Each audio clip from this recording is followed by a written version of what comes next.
Number 1 Iron Age Booty Daddy.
Ladies and gentlemen, welcome back to Iron Age Nights.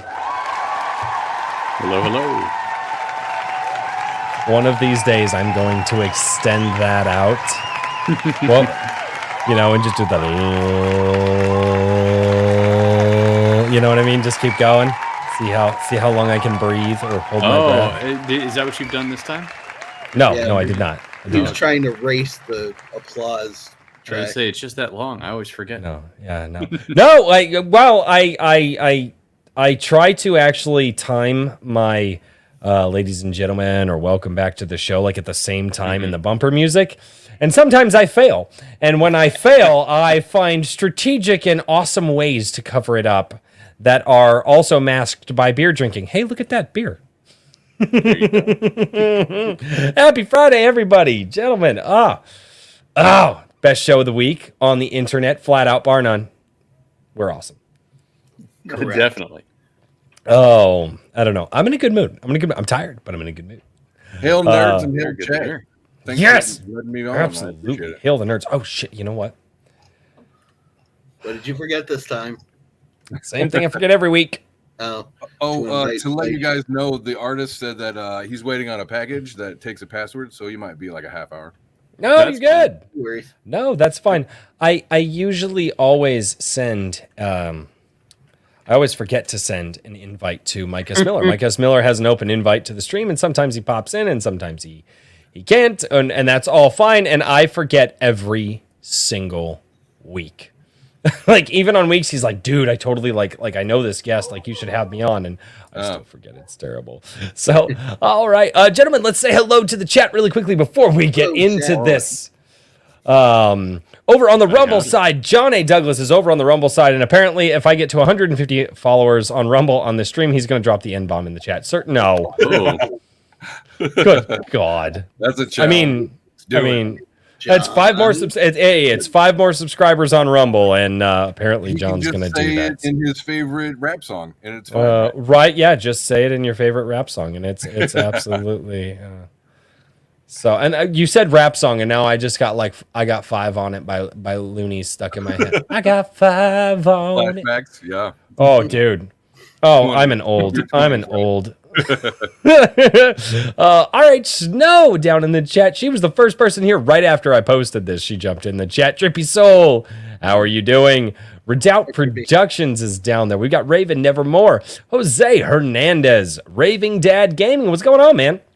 Horizon Talker is down there as well. John A. Douglas is double dipping over there.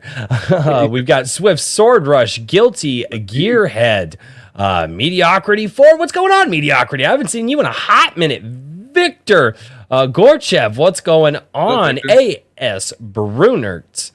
TJ Marquis is down there as well. Hi, Chris TJ. M. How are you doing? Wrangler, Evely Music, Pixel Trader, Chris Fisk, Magi Chan. What's going on?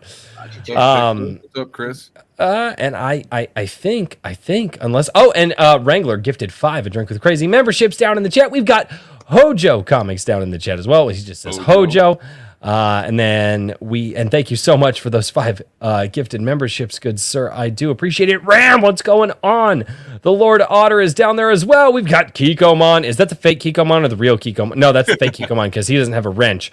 We've got Herman Beyoncer, the Lore Forge down there as well. The chat jumped on me. I'm trying to go back up to see if I missed anybody. Hello, Herman. I think I caught everybody. Oh, man, this is going to be an absolutely fantastic evening.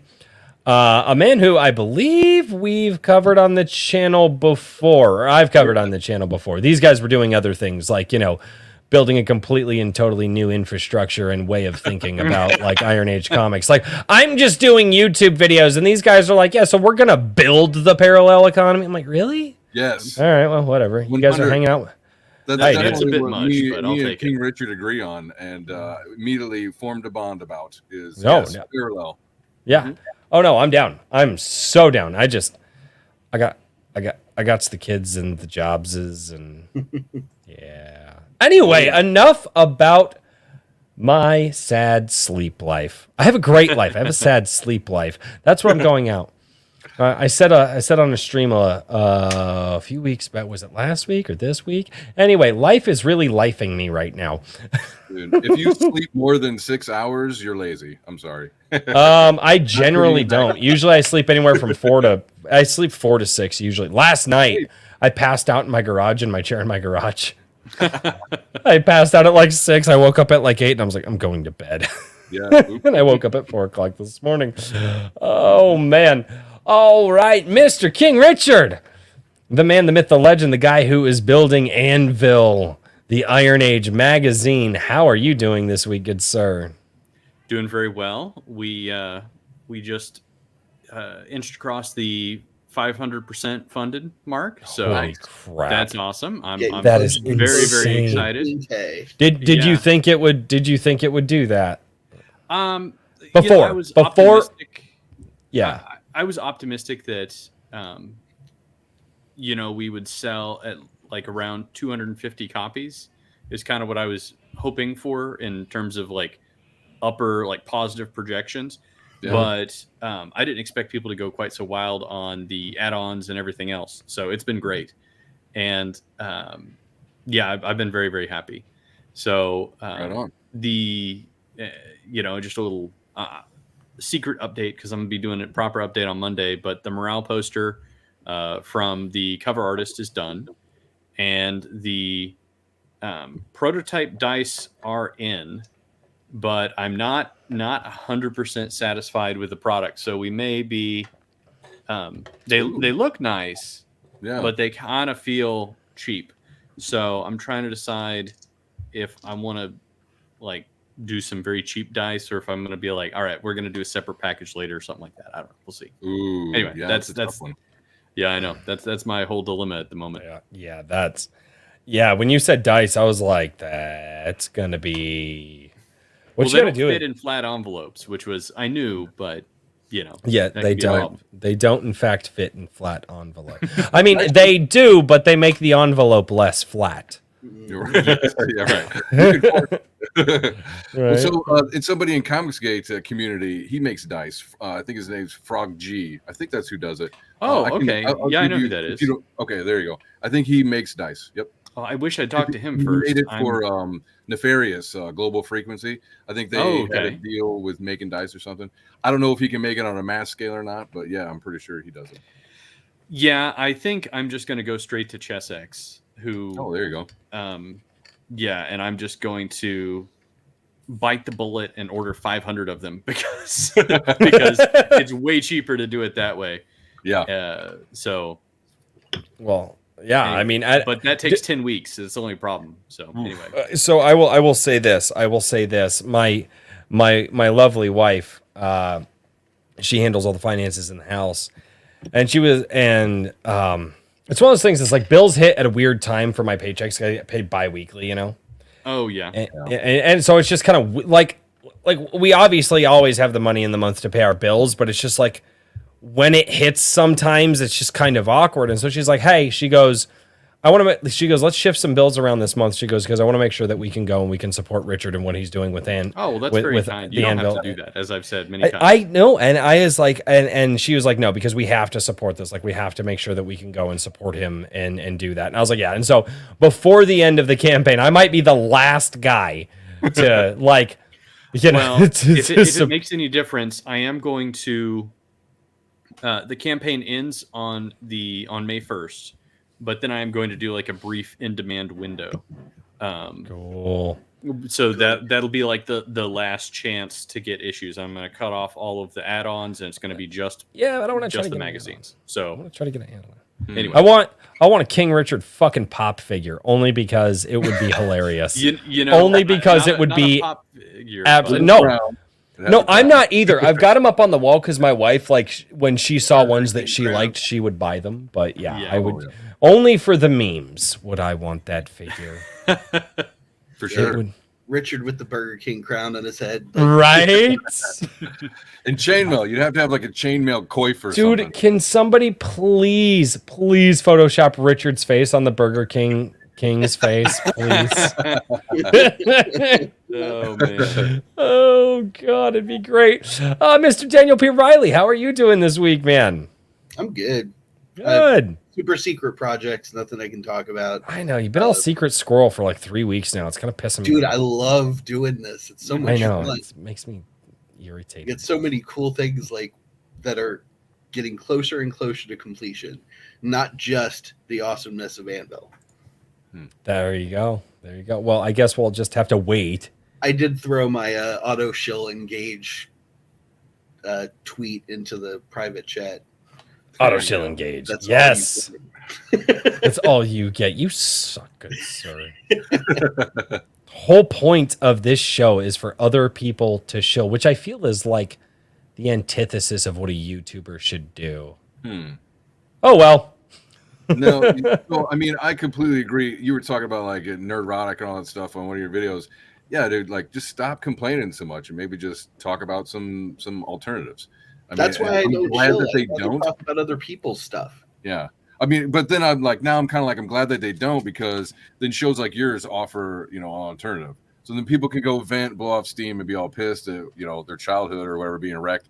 And then here we are building an alternative, Yeah. And that was kind of like the dude, I realize the mistake that I made with that video, and I really wasn't talking to like the Friday Night Tights crew or the Geeks and Gamers guys. I was talking to kind of more of the longtime fans of those guys who watched them for years and have kind of moved into my space of like, okay, I'm just done hearing them trash. I was actually just listening tonight, and they were actually having a really interesting conversation about like Harry Potter, how the books evolved and things like with all the new Harry Potter. So they still have good conversation as I still listen to them. But my point of that was to try to tell people like those guys still need to do what they do because everybody has a different jumping off point.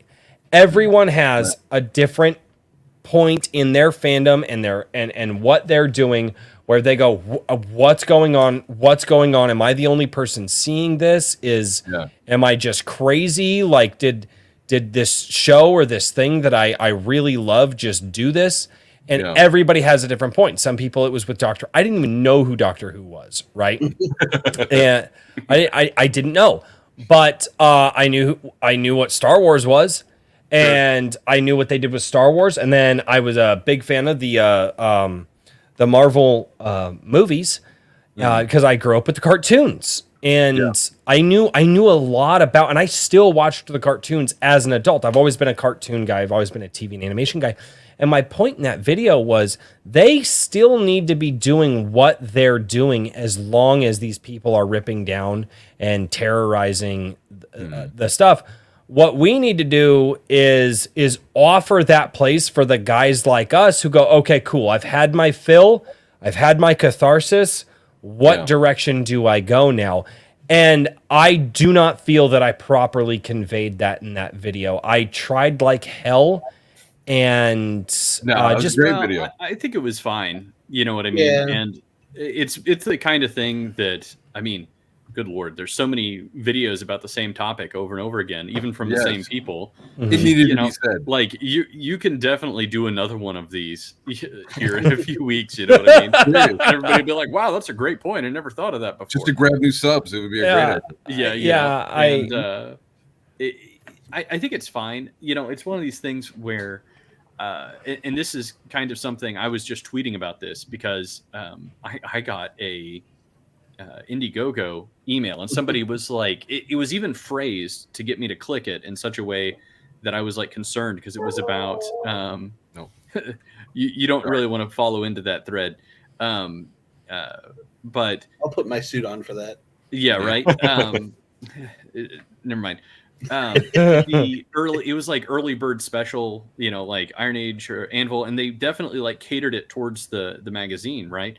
And this guy was basically pitching. He has some service that, however much like you have pledged for something, it then increases the stock limit, so it looks like there's only 2 or 3 of every perk left, and so it like drives people into impulse buying on things, which is true. It works. FOMO buying. Yeah, exactly. And even described it as such. And like, my thing is, I think this is not, I don't know. Some people were like, this should be illegal. And I was like, I don't know about that. You know what I mean? But, in fact, I don't think that should be illegal. But the problem is the consumer. You know what I mean? Like, consumers need to, are going to have to improve their behavior at a certain point in time, even on the right.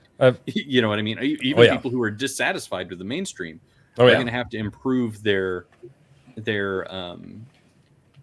consumption. You know what I mean? Like, you get what you buy, and at a certain point, you know, you do these things, and you're trying to do things in an ethical fashion, and everybody else is not everybody, but you see other people being way more successful using tricks and other things. And you go, you know, like, am I going to either become like them, or am I just going to quit? You know, and I've seen people quit in similar spaces.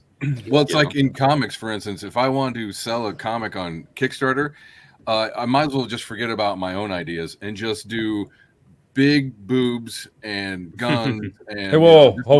stuff, right? Hey, hold on. You're gonna really come out and just like attack big boobs and guns and just like that? Not attacking, but that's what's gonna really sell. You know, that's what's gonna hit 50 grand without trying. You know, yeah.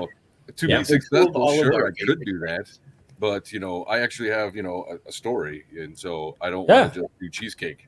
No, it's fine. No, dude. I mean, like, I get it. You want to do small boobs and knives? That's great. Like, nice. Shots. But there is, and I've even commented on a lot of the smaller things that we'll cover on, like the Wednesday night show. A lot of people out there put the well-endowed girls front and center on their covers and stuff like that. And I mean, obvious, and there's an obvious reason for it. Yeah, you know, sure. Yeah, but I don't even necessarily blame people for doing that. You know what I mean? No. But I do think that you've got to. This is kind of what it goes back to, though. It's like the consumer drives all of this, and you can only complain about the consumer, or you can only complain about, oh well, I wish creators wouldn't do this. You know what I mean? Like, I wish we wouldn't do, you know, these gimmicks and everything else. But it's like, if it works, it works. And at a certain point, you're like, okay, are you going to tell somebody to like be less successful because they don't want to play the game? And it's you know, well, from my personal example, like last year I was working on a crypto thing, right? And one of the things that we were doing is trying to do an open metaverse, because all of these things that are real popular and have like millions or billions of dollars in them, they're not as advertised, you know, because people don't care if they're genuinely decentralized. They want something that works. as quickly as possible, but Yes. you can't get And as those simply things as and possible. decentralization at the same time. So everybody just stamped decentralization on it, and everybody just went, "Oh, I guess it must be," because they couldn't possibly just lie to us. Yeah, You and know what that's I mean? all based off of Ethereum.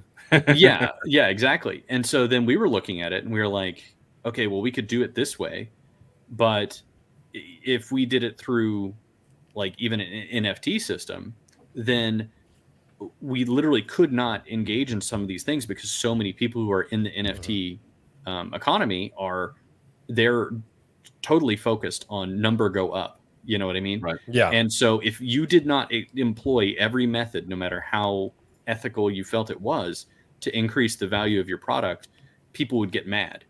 Yeah. You know, and it's like this is just a no-win situation. So there were some good people who just walked away from it.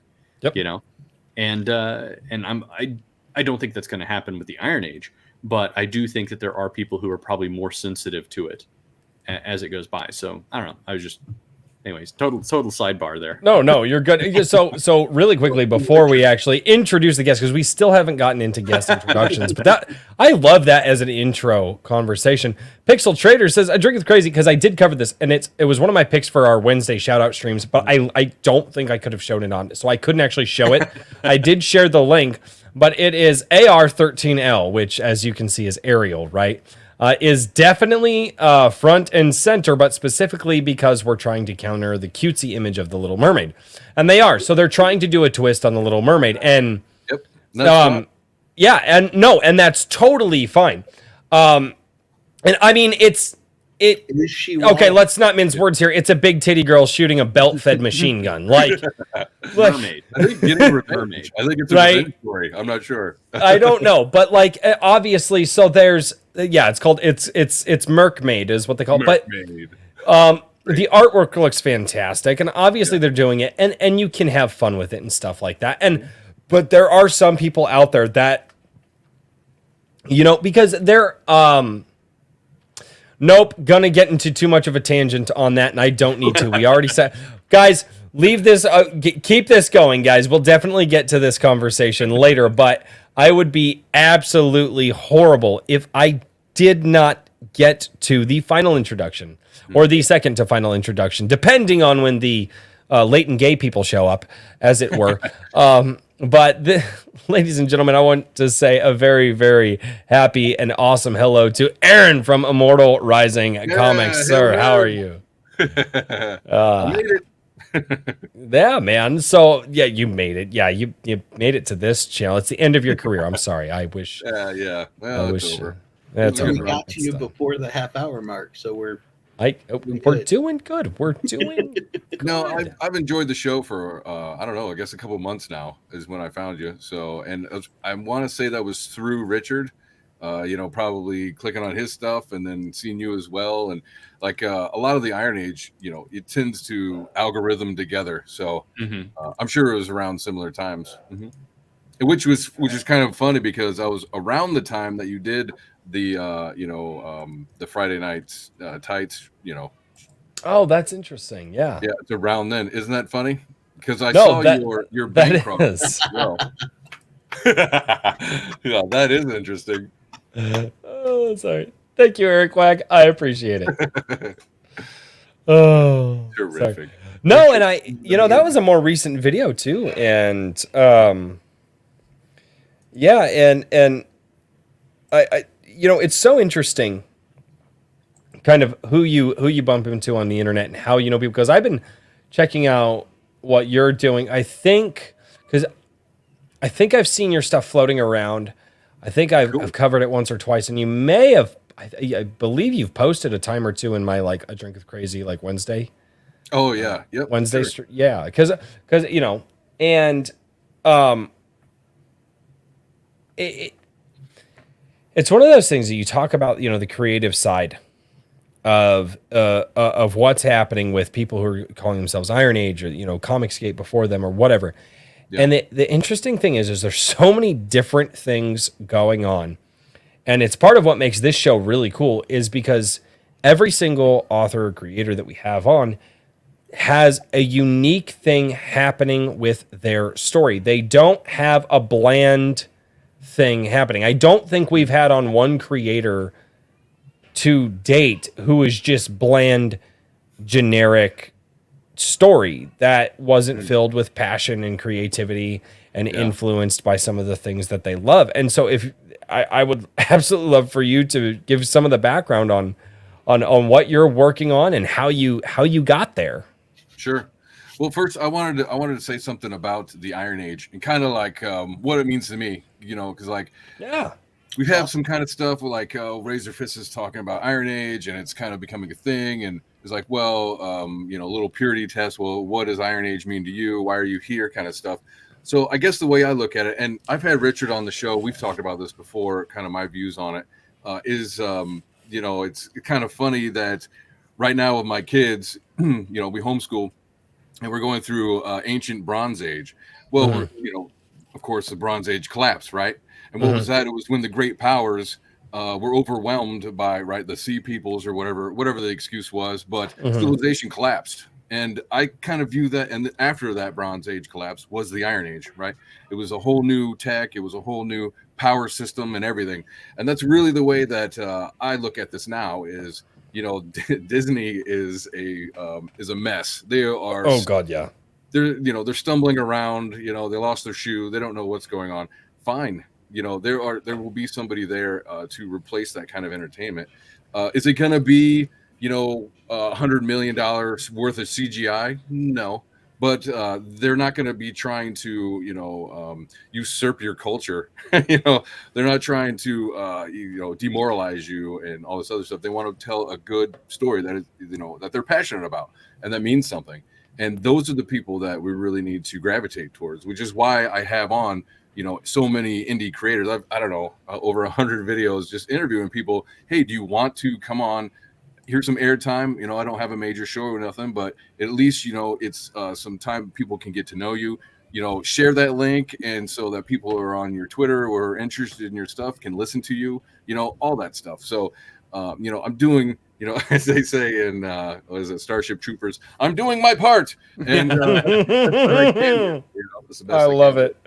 But I love it. So that movie. That's my Iron Age rant. And the fact that like me and Richard kind of found, I found him or whatever, and we've hit it off. I think, I think that's great because we agree on the whole parallel system, and that's exactly what this indie stuff, or I guess in underground. I'm not sure.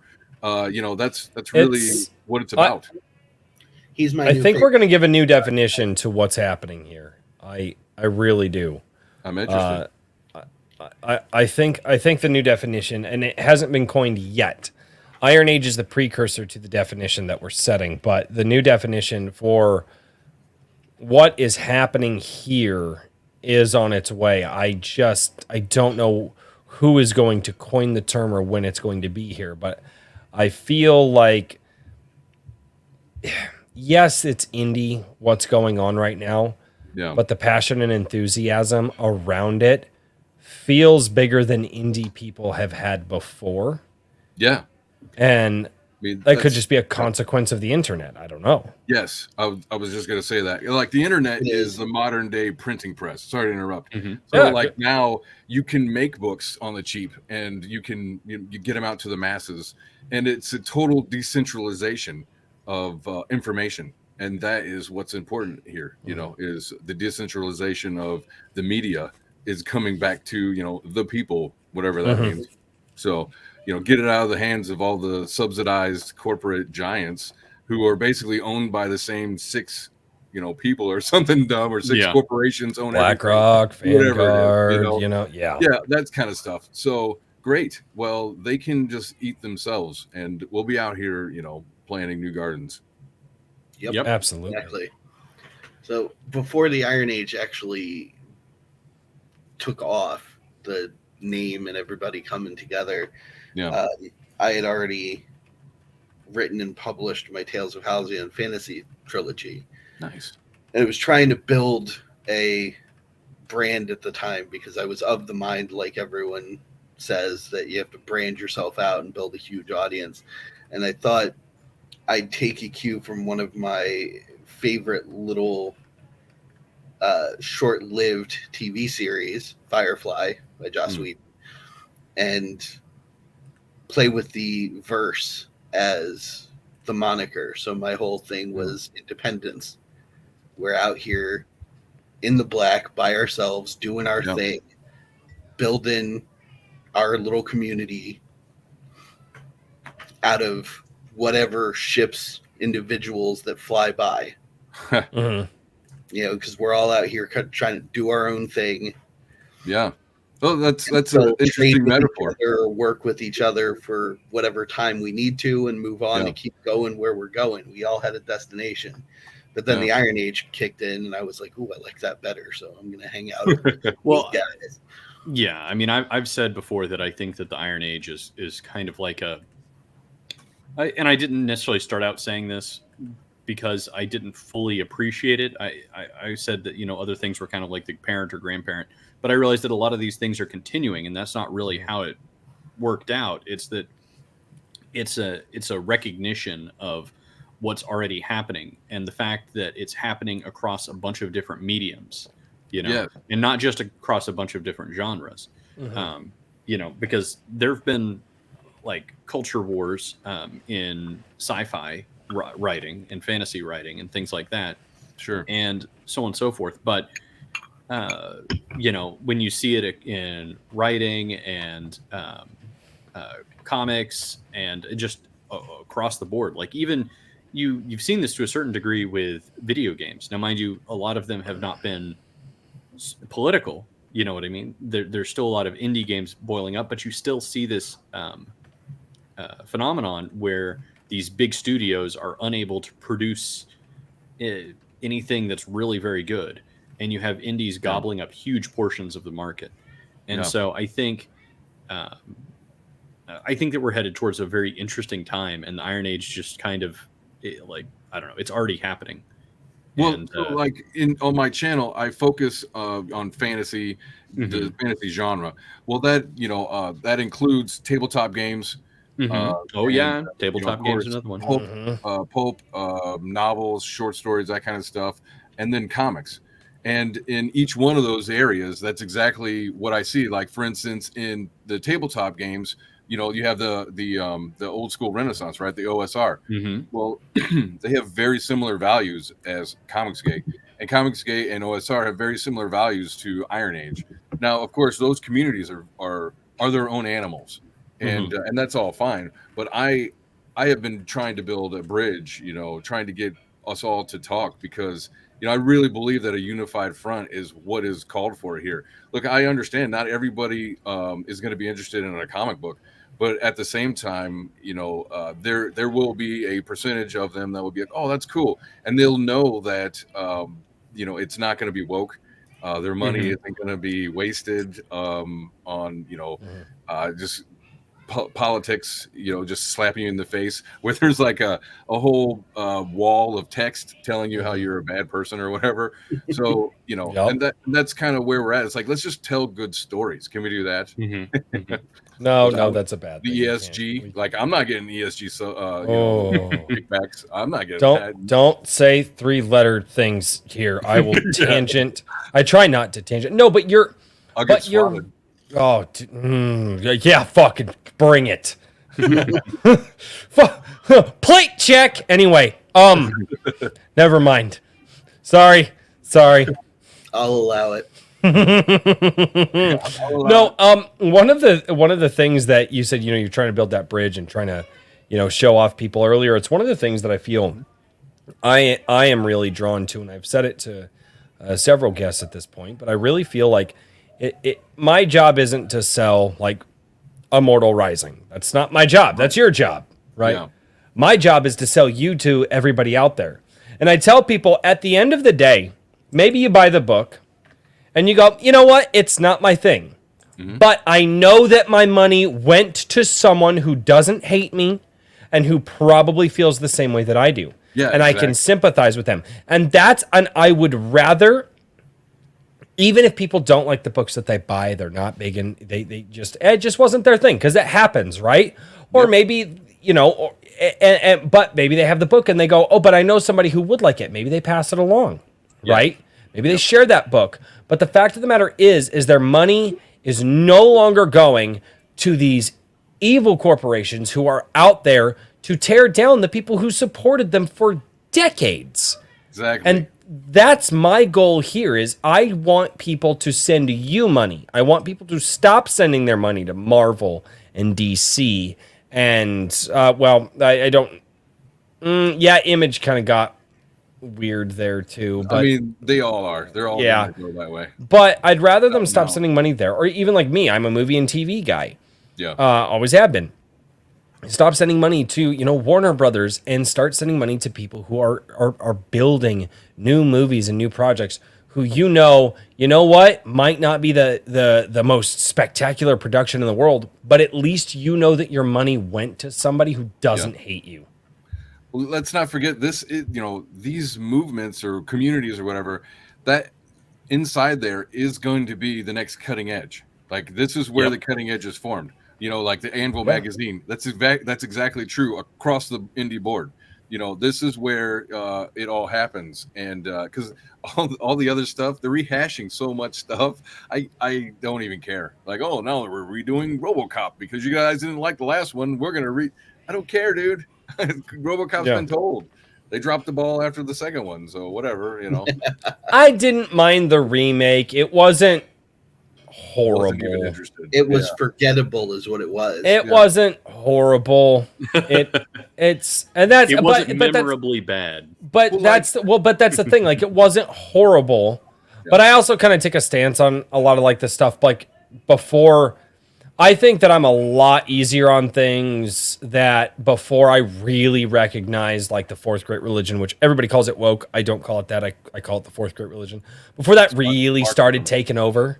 Yes. I'm a lot easier on a lot of things, and I'm like, all right, like it's I've seen dumpster fire movies. I've seen movies so bad you have to have them in your collection to watch them once a year just to marvel. Oh, dude. Oh, what was up? Oh God, what's that one?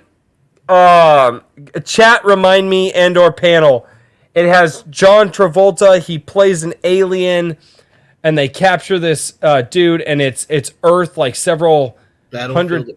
Battlefield Earth. Oh my God. That's Scientology right there, buddy. Oh, that's their origin story, dude. That movie. When I think of peak bad, it's so bad I need to buy it and put it in my collection, which I still haven't. Like, that's the movie that I think of. Yeah. Dude, it is unbelievably horrible. And I think I had like 103-degree fever and I woke up and they were playing it like early in the morning. And I was watching this thing just in a fever-induced, what felt like a coma, going, what am I seeing right now? Yeah, that's just from the writing, let alone the effect. Oh my God. I mean, it was L. Ron Hubbard, so like what are you gonna do? Yeah. Satanist sci-fi writer. I mean, oh God. That man was wild. Yeah. But there are things, and like I said, I'm a little bit easier on a lot of things, and I'm a little bit harder on a lot of things than, especially after a lot of the, the political stuff got introduced into it. Yeah. But at the end of the day, what's happening here is I want what we're doing to build to a point where we start taking some market share away from these people. Yes. Even if it's just 1 or 2%. I mean, these are billion-dollar industries, so think about that. Yeah, billion-dollar industries. You take 1 to 2% from them. It's a long process. It's a long process, but it will shock them. Right? Yeah, I don't know. It's like, but how do you get all of these decentralized guys with no money into people's eyeballs? Like, how do you get it in front of them? Put them on a drink with crazy. Like, that's literally what I've dedicated my channel to. The truth of the matter is, it's just time. Yeah. Well, yeah, time, and you have to have patience. I think working at it. Yes, but you also have to have a realistic delivery method. You know what I mean? To the median consumer, or at least every person like that you think about that you're selling to. I think it's important to start thinking about somebody who's 10% more of a normie than they are, right? You know what I mean? However you want to phrase it. Like everybody who's in our chat, I think is already pretty aware of things and generally understands the problems with media and everything else. But you got to think about somebody who is a little bit less engaged on this topic and figure out how to get it in front of their eyes and then a little bit more and a little bit more. And so that's where, you know, things like going back to Friday Night Tights and everybody associated in that kind of sphere is that there's still a lot of people who nothing exists outside of the legacy media to them. They understand that what's there isn't good and they're frustrated with it. So they go there to hear their frustrations articulated. Yes. And that's understandable. But you know, those, the thing is that you need to find a way to entice those people into this market and this economy. Absolutely. And so that's, you know, that's kind of part of what I'm trying to do. You know, I mean, I think that's what we should all do, but I'm trying to like be a more generic, I don't know, not necessarily generic, but like a more broad ship that everybody can pile into and get over there. You know what I mean? Yeah. So yeah, definitely. Well, I think so many people, you know, they get used to like the complaining and a little bit of the dopamine hit of being able to listen to somebody just rant about the same shit that they're pissed about, even for just 20 minutes or something. But, you know, like I can only put up with that so much. Like I can't listen to a lot of mainstream. Well, I guess I consider them mainstream, but like people like, you know, Crowder and Shapiro and all these other people that are given to us to listen to them complain about stuff we're supposed to be mad about. It's like, I'm like, no, I'm listening for answers. Like who has ideas to get out of that? Like, I don't want to just hash over the same crap every day of what I don't like. Let's talk about answers, you know? And that's where I am now. It's like, that's why I talk to everybody. The threshold. That's what it is. That's what that is. Yeah. Is we cross the threshold that, as Richard put it, the normies have not. So, and that's why I think a lot of us crossed it years really ago. The only thing that you can do, just keep consistently putting your product out, even when it seems like it's not going anywhere, because more people, given time, will cross the threshold. Yeah. Well, that's how I'm actually approaching my comic. Is like, well, first of all, I have issue 1; it's complete. Let's go. Got issue 2, like 99% complete. So, am I going to make any profit off of 1? Of course not. I'm trying to just make it so that I can print it and get it to people who are interested. And if I have any extras, then I can sell them at cons and spread it more. And then I'm going to do issue 2, do the exact same thing. You know, like the whole point is to get it going so that people know it'll be there, you know, and I will have it for the rest of my life. Like Jose Garcia is a professional artist. Like nobody else has this kind of talent. They don't use his style. He's very, you know, if you're even in close to the scene, you can probably pick him out. And so I'm like, I have these beautiful images and this great story for the rest of my life, and I'll be selling it for the rest of my life. And I know it'll take time, but eventually I'll get to issue 3, 4, 5.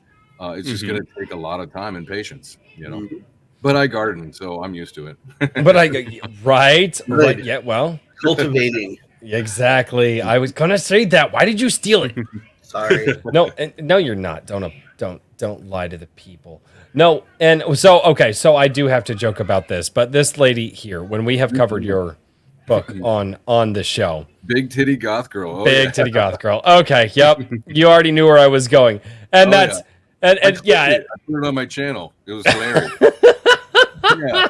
Did I was you really? Like, A Drink with Crazy reacts to my commercial or whatever. Oh my God, that's right. I did see that. Great stuff. You know, I really like the feedback. You know, about the colors. Yeah, these colors are not found in normal fantasy. No, art. you're. I will say this. Looking over this, you really. What's so interesting about this is the way that this comes across is a bridge between like manga art and Western comic book art. Yep. And It is. there is a selling point there that I am too stupid to understand, but it's there. Yeah, that's just his natural style. Like he's worked for Like everybody. that's His just, hands have just scarred from animation. I mean, this here, I'm not even kidding you. This here gives me like old school, like Digimon vibes. And I mean that in a good way because I love that Yeah. show. I got my kids into Digimon. Like Cool. they'll go on Digimon binges for months, and I'll watch it with them. And this gives me like when the Angels would come out, like this.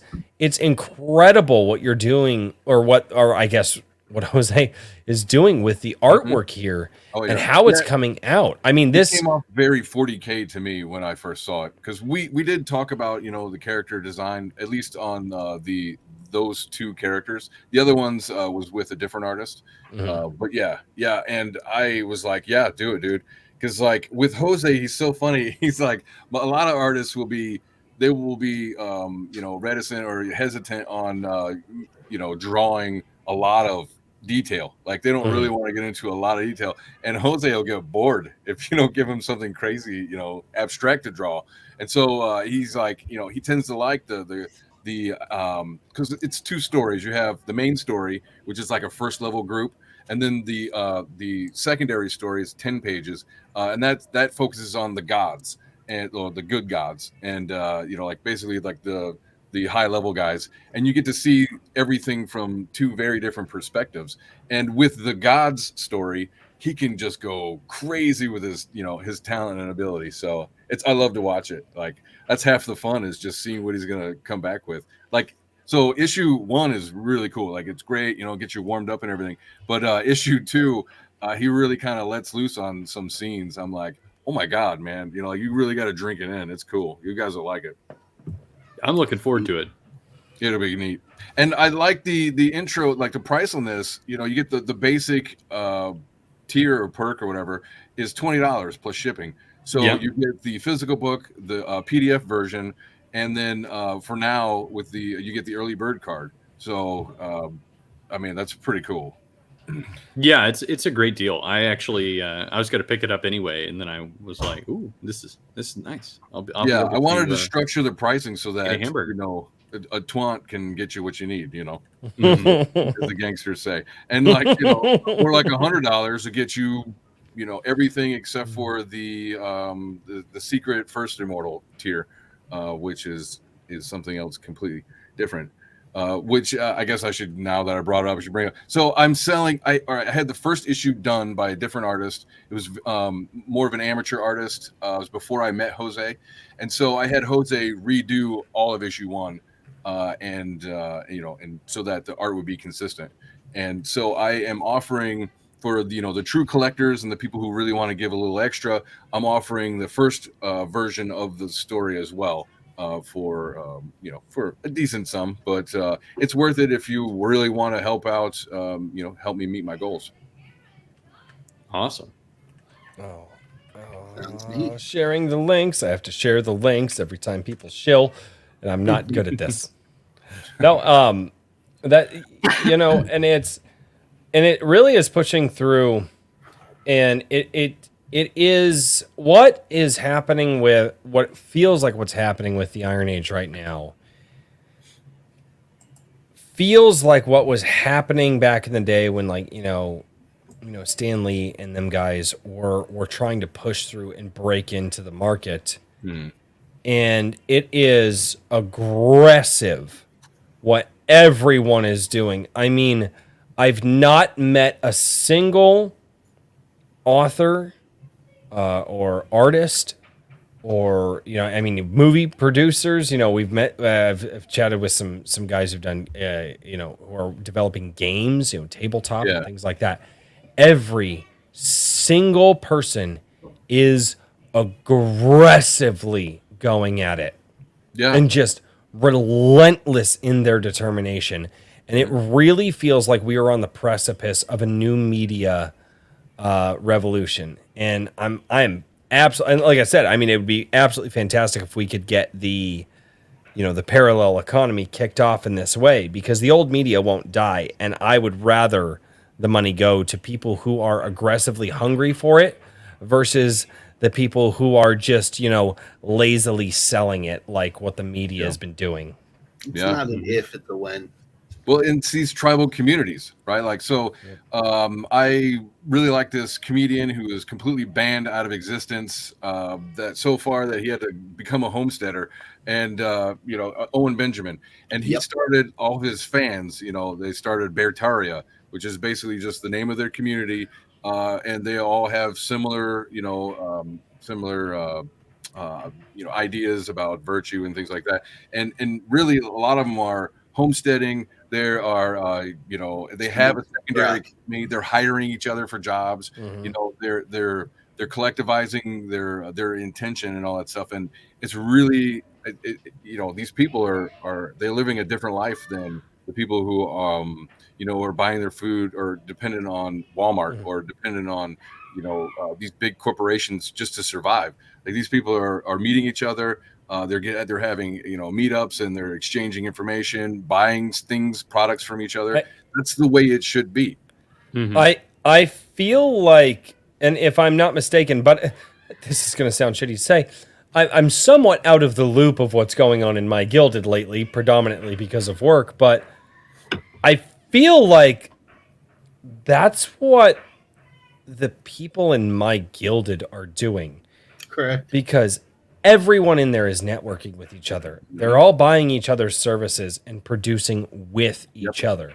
And that's not because of me. So don't fucking, Royce, you're getting... No, it's like, all I said was, hey, here's a place, go chat and we can hang out and share some memes. And you guys decided to build the parallel economy in my Gilded. So, but I feel like that's just what people are craving right now, is they're just like, screw this. Oh, you do a thing? Cool. Is it the best thing in the world? No.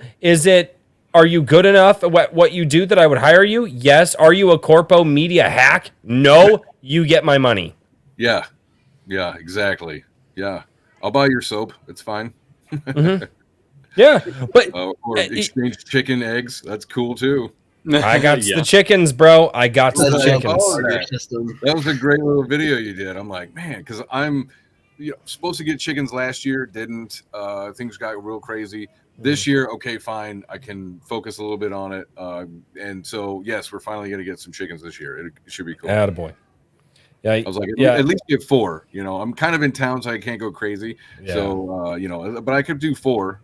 We were lucky enough. That worked out with some friends of my wife and all that. Like everybody's like, hey, like, what do you do for the chickens? I'm like, I don't know. Like, my wife's doing that. Like, dude, I know how to kill the chickens, and I know how to butcher them, and I know how to I raised chickens when I was a kid, and I'm like, they're fun. I love them I love animals just inherently. I would never want to see an animal suffer at all. Yeah. But I just have a very, very different view of it, and it's like, people ask me, they're like, dude, what are you doing for the chickens? And I'm like, you need to ask my wife. So I wanted to point out in your chat there, it's Evely Music says the Beartaria Times app is fantastic. Yeah, that's where all that stuff happens. So, because like Owen's jokes are real risky, offensive, all that kind of stuff. But the community that's come up out of them, if you go to the app, like, it's all just job opportunities, or hey, look what we're doing. We just got goats here. Hey, here's a great recipe. Like, it's that kind of stuff. So and that, and I see a lot of that again in my Gilded. It's why when you were kind of describing it, it's why that's the way it feels. Yeah, it really does. It really. I mean, people are sharing. Like, there are guys over there sharing pictures of like new stews that they're making. Guys, they're going, this is the bread that I make, and people from all over, I have people from all over the world going, this is what I make. This is what I cook.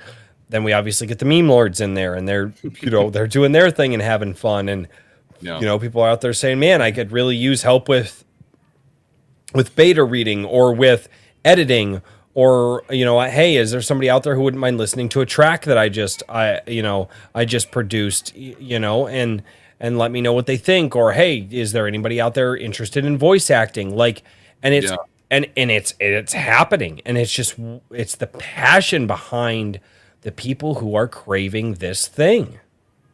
Yeah, definitely. Yeah, that's one thing that I heard after starting my channel and doing this tour, trying to promote my stuff, is apparently I have a radio voice, and I have to. Yes, you do. With that. Yes, you do. So yeah, I'm gonna have to start. I'm gonna have to get into voiceovers. I think that's my next thing. Yeah, I accepted my first voiceover thing that I'm Nice. supposed to be doing. So, oh shit, I didn't message him back. Damn it. Oh, oops. I have Twitter open. Let me do that. I've been meaning to do that for 4 days. So Richard, I got a question for you. What are the add-ons that are selling the most for you? Well, I mean, I really only have a couple very simple add-ons, and most of them are actually posters. Posters are kind of the big seller, and I think the Be the Vanguard is the leader in that. That's the mech. But, That's the one. yeah, that's the one with the mech. That's kind of the vaguely. Skunk's Workshop just came to me with it, and I was like, "Dude, this is awesome." And he sent it to me, and then he was. I was like messing around with it a little bit, and he was like, "No, let me do the background and everything else." So then he did the whole thing. It was awesome. There we go. And Skunks is awesome. So yeah, he's a great dude, and he's going to be getting like a super awesome care package here. But nice. That's very cool. Yeah, I liked all your posters. I think I got the set. There's like 4 of them or something, right? There's 3 right now, but there's a 4th one. I was actually going to preview it for those who are curious. Let me do solo. Nice. Yeah. So that's the art for it. That's hot. Who did that? Really? Well, that's Josanne art, the same guy who did the cover. Okay. And yeah, we're gonna need to have the like the Iron Age needs you on there, you know. Yeah. And I want you for the Iron Age, something to that effect. I'm still toying around with which words to pick and how they lay out on the poster. So instead of Uncle Sam, it'll be Uncle Sven. Yeah, I mean, and this guy is great. I was able to just send him 2 things, one of which somebody had put together as a meme, and I'm trying to remember who it was. I've got it saved, so I'm gonna like make sure that I send them an extra copy of it if they want it, you know. Because they did kind of an old school barbarian version that somebody else had drawn a long time ago. Nice, but very fun. But yeah, it's been fun, and there's just so much passion in the space. I really think that I think I was talking to Jake Calta, the designer for Anvil, and 365 Infantry guy, as well as a host of other things that he does. But yeah, I was saying that it's kind of whenever you get these things together that you get this like just a whole bunch of creatives working together, kind of pitching ideas, and some of them don't always pan out completely, but like a lot of like the best ideas that you get in an age, if you will, or in a group like this come out of those sort of creative like boiling pot, like what do you want, melting pots, where everybody just starts putting ideas together and people start doing things. In some ways that's kind of what Anvil has been. So I've been really, really fortunate to have that, benefit from that. Yeah. So how often are you going to have it come out? Like yearly? Quarterly. I don't quarterly. I don't want to I was going to say, I don't want to talk too much about it because we got to, Royce just disappeared. I was going to try and get him to get I'll be right back. Crowdfunder. Oh yeah. Yeah. You got to go pee-pee. There you go. Don't forget to wash your hands there, bud. I'm not a barbarian. I just have toddlers. Kinda sus. Yeah. You gotta get hear something now. No. Yeah, actually, tomorrow I'm going to be putting out the submission guidelines for issue number 2. So that's going out. It's going to be. I can't wait. Yeah, well, it's like one of these things where one's not out the door yet, and I'm starting the second one. I'm like, well, this is how it's going to have to be. Let's start running. Especially if you're doing quarterly. Yeah. Yep. I mean, each campaign is going to be. Well, the first stop's with me, so you don't really have to worry about too much. Yeah, and so I'm thinking anyway. But talking shop. But I'm going to try and have it for like a set amount of time in May. Give us a little bit more time, and kind of ooch everything forward just a little bit so that we can have some a little bit more flexibility, because everything with this issue has very much been kind of skin of the teeth sort of thing here. First run always is. Yeah, learning process.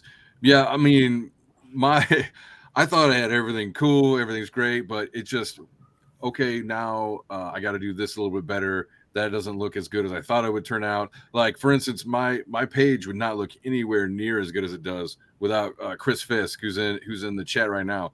Like he did all the graphic work. I mean, he's yeah. I didn't do the best job on the perks. I definitely could have done better with some of the perks, like the little images and things. There's so like creating a crowdfunding campaign all by itself is like its own little skill set that you have to develop, you know.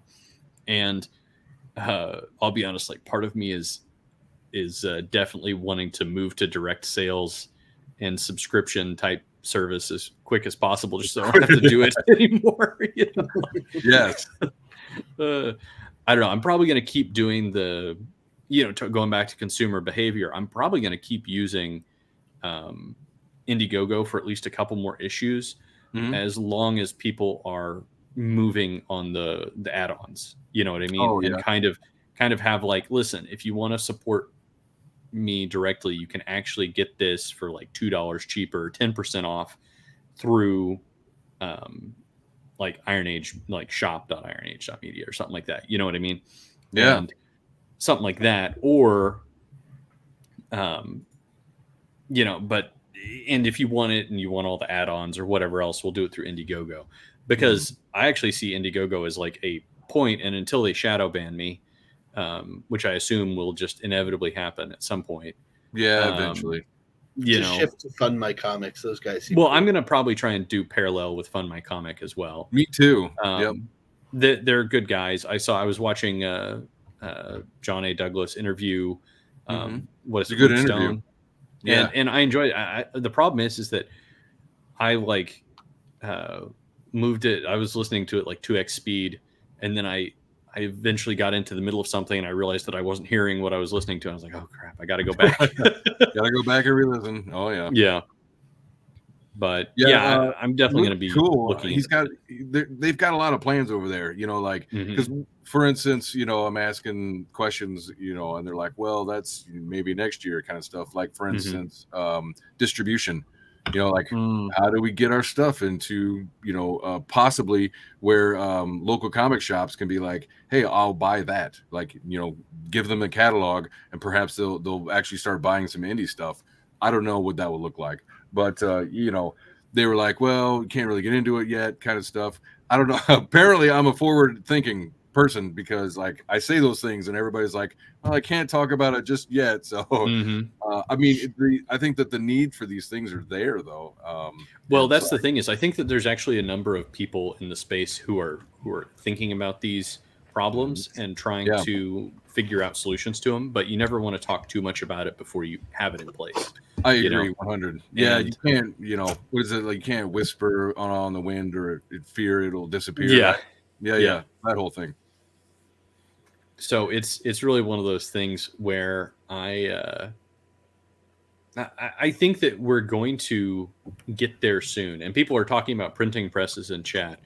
I saw that. I'm not totally following entirely, but you know, I do think that we're going to have some physical media solutions, or at least we need to start looking at how to do some more direct subcontracting. You know what I mean? Yeah. Okay. All right, you found it. I see.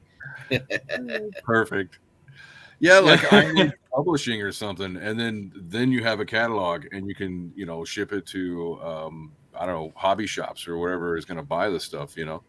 Well, and talking about growing the entire market, you know what I mean? Like one of the things that's kind of nice about the Iron Age, and I kind of view it as a, you know, I don't view it as like a strict alliance or whatever, but I kind of think that, you know, there should be at least some level of goodwill and kind of non-aggression pact between various groups. And, you know, not that everybody has to, you know, sit in the get along shirt and hug each other or something, but the short bus. No. Yeah, I mean, the thing is that there's a huge number of untapped consumers out there. We really don't need to be squabbling over who gets, you know, Oh, I don't and know. To me, people are prone to infighting, and it's like, don't do that. yeah, no, don't. Well, it's like I commented on this last week, and it was I heard Nick Rekieta talking about it on one of his streams. There's like 8 billion people on the planet. No one has come even remotely close to tapping in to all 8 billion people. And there are, and then on top of like, so you have like the 8 billion, and there are what, 2 to 3 billion people that are watching videos. And nobody has come remotely close to tapping into all of those people. Mhm. There are enough people out there who will like what you are doing. And the infighting stuff just it drives me nuts because I feel like it is wasted time. Right? There's one thing when you know that the enemies of I guess the tenets, the core tenets that we believe in, truth, honesty, fellowship, things like that, marriage, having kids, whatever the things that unify all of it, live and let live, right? Virtue. Like, virtue, like I like guns, you like gun, like, right? Like it's, and why the hell would I want to take a hatchet to somebody who believes in most of the same things that I do simply over a squabble? That makes no sense. Well, And I don't know. To play the devil's advocate slightly here, I do think that there is value in gatekeeping subgroups. You know what I mean? And now that's where I kind of feel like I sort of want to say, for Iron Age, let's try and keep it open and not hostile. You know what I mean? Okay, so here, if here's where I I say I own, you know what I mean? Like I own the Comicscape brand. Here's where I understand. kind of gatekeep on this channel.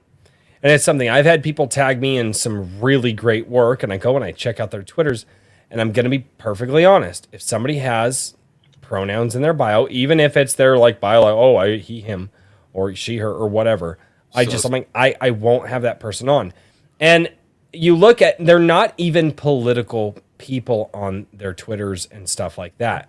But it's one of those things is it's like, that is so associated with the absolute degradation that's been going on and the attacks that have been going on in the culture of freedom and thinking and becoming more than what we are, writing stories, passing down the wisdom that we have to the future generations. These people have been trying to eviscerate it.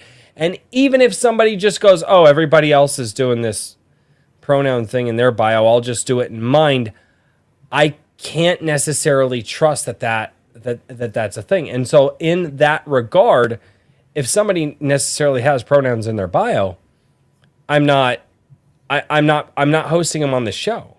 And that's kind of one of the gatekeeping things that I have to do, because that's one of the few things that I can do. And in that regard, to gatekeep somebody who you're not sure shares your values, but to gatekeep against somebody who shares your values seems strange to me. Yeah. No, I hear what you're saying. And by all means, I think everybody needs to have their own individual quality filter. You know what I mean? Like their own standards. There's no way that I would argue against that. It's just the terminology. Like if you want to say Iron Age, I'm not going to try and,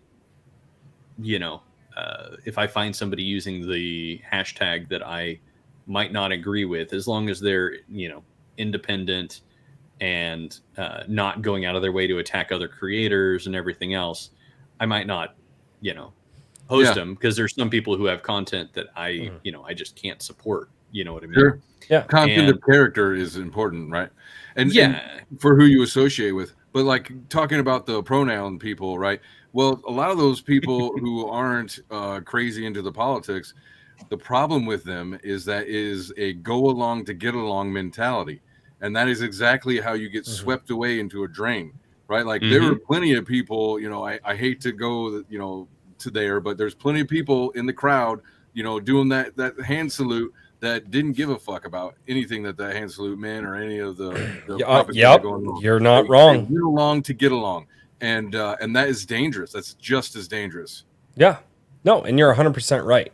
And I think that that's part of why because again, so there have been a few people who've tagged me in this person on Twitter who is doing this animated work, and the guy has put blood, sweat, and tears into it, and it looks, sounds, and feels phenomenal.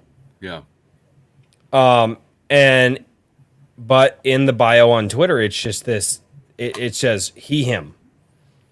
And I saw that and I was like, I can't. I can't. No matter how good this looks, because this person's like, well, they keep calling me woke, and I don't know why they keep calling me woke, and it doesn't really make sense to me. Is like I don't even really know what that term means. And the person's very honest in what they're saying. And I'm watching the tweets here on this one because I actually wrestled with this for the good majority of the last week or two now. But I can't trust that person, understands what letting that in is just by simply putting pronouns in the bio, and it's like, again, the go along to get along. And it's like, okay, so if you don't understand what that means, why did you do it?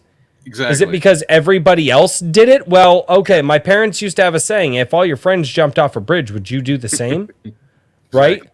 It's a very old, it's an old saying, but it still stands true.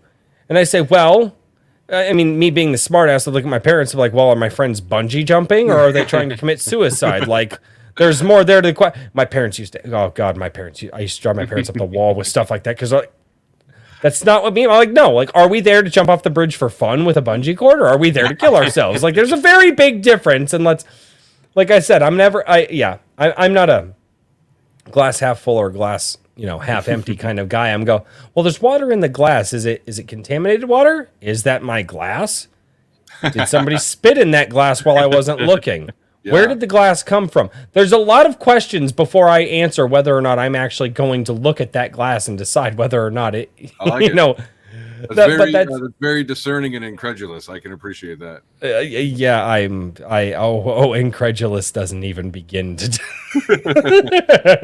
Well, I wanted to point this one out. Chris Fisk says that's why the people still plugged into the Matrix are so dangerous. Exactly. Like, are you paying attention to the girl in the red dress? Exactly.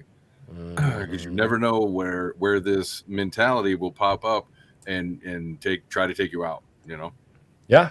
I had this one lady or girl or whatever you want to call it. She I think I could say she. Careful, don't misgender them now. Yeah. I had her on my show, months ago, right? And thought it was, is it all right? It's just an okay interview or whatever. She didn't really seem like she was used to doing them and stuff like that, but that's fine. And then I go to launch my campaign and I hashtag Comicsgate, and she had a meltdown on my comments. She's like, "Oh my God, you're okay with Comicsgate?" I was like, "Yeah, that's of course I am." It's the most diverse and like they don't shit on you for it's okay to be with free. I worded it much better than I am right now. But I was like, free speech, free expression, whatever. Yeah. You're not going to find that in their community. She'd already blocked me. It's like, wow. I gave you an hour of my time so you could promote your stuff, and you didn't do any kind of background check on me to see what kind of show you were getting on. Like I didn't care about her. Like the stuff that she had in there, might have been considered inclusive and diverse, but I didn't mind. But it was that she, minded about my community and my history and stuff like that. It's like, so which one of us is the bigot? Yeah, yeah. How do you explain that to them? I will say this: it's one of the lucky things that I have on this show is that every guest that comes onto this show runs through all three of us. I've had people that, hey, I recommend this person. You should get on this person. Hey, Like I'm doing this thing and maybe I've interacted with that person quite a bit. And immediately any of us go, hey, we go to our group chat that we have and we say, hey, this person, we're looking at them. I've either interacted with them for a long time. I trust them, look into them real quick. And most of the time I would say it's a no-brainer. There was one though, where it involved a deeper conversation and it was a few months back. And it was one that we were like, do we really want to bring that type of personality and what that personality brings to the show? Do we really want to do that? And ultimately, I think we all agreed that it probably, let's just not, maybe later down the road, when if we build the show and one night we're just like, all right, guys, we're going to try something a little crazy here, because as shows and build, then eventually I talked him into letting you on tonight. yeah, it was months ago, but months. But no, and that I will say, but that's the thing is that there is a level of gatekeeping, which feels weird to say because I guess I just don't want the insane people that took over Twitter to invade what we're trying to build right now. Because the first chance that they get, they will. Because if you think that they're not paying attention to any of us because we're small enough, you're insane. You're insane. They are. There are people out there that are watching this, and the second that it builds to a certain level of notoriety, they will be begging to come on, clamoring. Oh, I'm this. The grifters will come out hard. If for some reason my channel shot up to, I don't know, whatever the amount of subscribers it takes to get the notice of these people. Right. I don't know what that is, but whatever that level is, if it did that tomorrow, they would be begging to be on the show. And what Richard, Daniel, and I do every week, and we kind of look into the guests a little bit and figure out who they are. A lot of people we've had interaction with on Twitter and other social medias for months. Yeah. It would change overnight, and these people would beg to be on. They would come on and they would try to grift as hard as they could. And actual grifters, right? Not like what they call us. And I think those are the ass bags that we need. Sorry, I'm... No, let it out. You're Dude, good company. Dude, I can't stand them, but I think that's what they would do. These people who would sit here and call me racist and sexist and a bigot and all of us these things would beg to be on a show like this because this show tries to promote new creators, upcoming creators, and people who are trying to build their bones. And these people can't build their bones on their own. And so they would try to take advantage of the good nature of this show. And that is what we need to gatekeep against. Well, yeah. And that's definitely part of it. That's why I think that there's an important aspect to that each individual person and group needs to be kind of responsible for themselves. But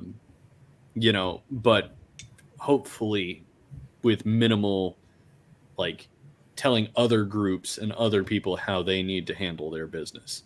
You know what I mean? And just kind of let the market decide, you know what I mean, who is doing the best job of producing the content and the community and the culture that people actually want. You know what I mean? Right. Because I think that, going back to the same thing as before, like people can get very frustrated at ultimately they're really irritated with consumers because they're like, authors, for example, they're like, buy my book, and then they'll be like, there's too much paranormal romance. I hate those people. You know what I mean? They're cluttering up the Amazon. If it only wasn't for these darn people writing this garbage, my stuff would get seen and yada, yada, yada. And or how about get good? Well, no. And listen, they do have a certain point, right?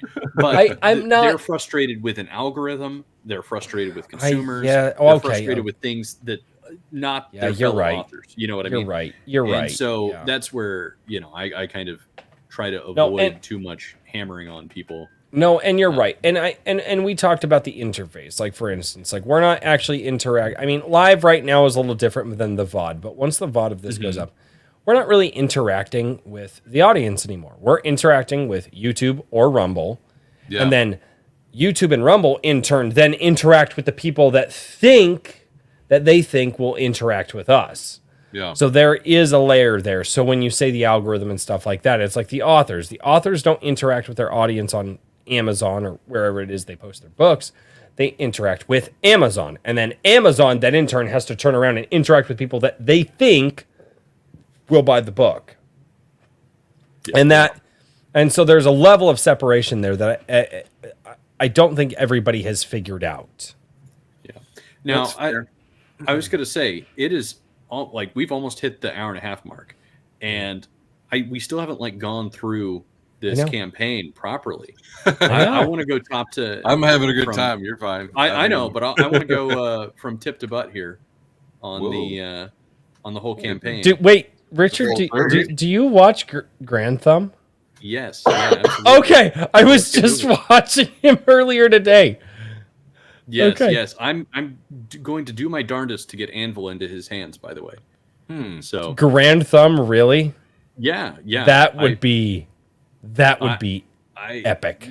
Yes, I'm going to be sending a stack of Anvil magazines to his cousin, who I'm acquainted with, and try and manage to get one into a number of GunTuber hands and see if anybody's interested in reading fun stories and stuff like that. Richard, I feel like you and I need to talk. Sorry, I was literally just we're about watching. to totally tangent here. Dude, I want to tangent so hard on gun stuff right now because I've been watching my best friend, one of my The tank one.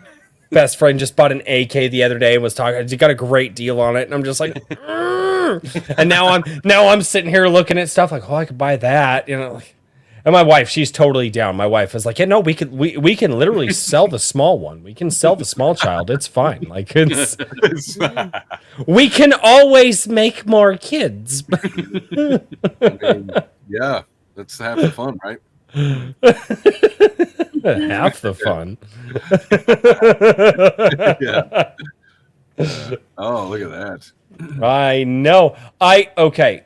Do we want to play the trailer? Yeah, play the trailer. Hold on. And I What are have the a reason numbers for at? this. It looks like I might have got somebody new. Because every time I play a trailer on this channel, it gets a copyright claim. Okay, I think that I have solved this finally. Okay, so the last one, the first one I did was it was the Leather Wolf song. You guys were like, that was so cool, but copyright, right? So then I went and I found some royalty-free music, and I was like, oh, okay, let's try it again. And you guys had my featured my comic on there, and then somebody said during this tour, hey, I got a claim because of your music. I was like, all right, so now apparently no royalty or royalty free doesn't mean copyright free, which I didn't know. Apparently they could just buy it and then copyright it. And so I found something that is claiming to be no copyright and royalty free. So I've been told that this is an actual good story. So we shall see. And if not, I apologize. So Nah, you're good. I was gonna do it anyway, but dude, like I got 2 claims on my Wednesday live stream. I got 2. Yeah, it's tough. And I'm like, at this point, I'm just like, I should just go for like 5 or 6 or 10. Like, how many claims can I get on my own video? All right. I suppose as long as it's not a strike, I don't know. Yeah, that's not.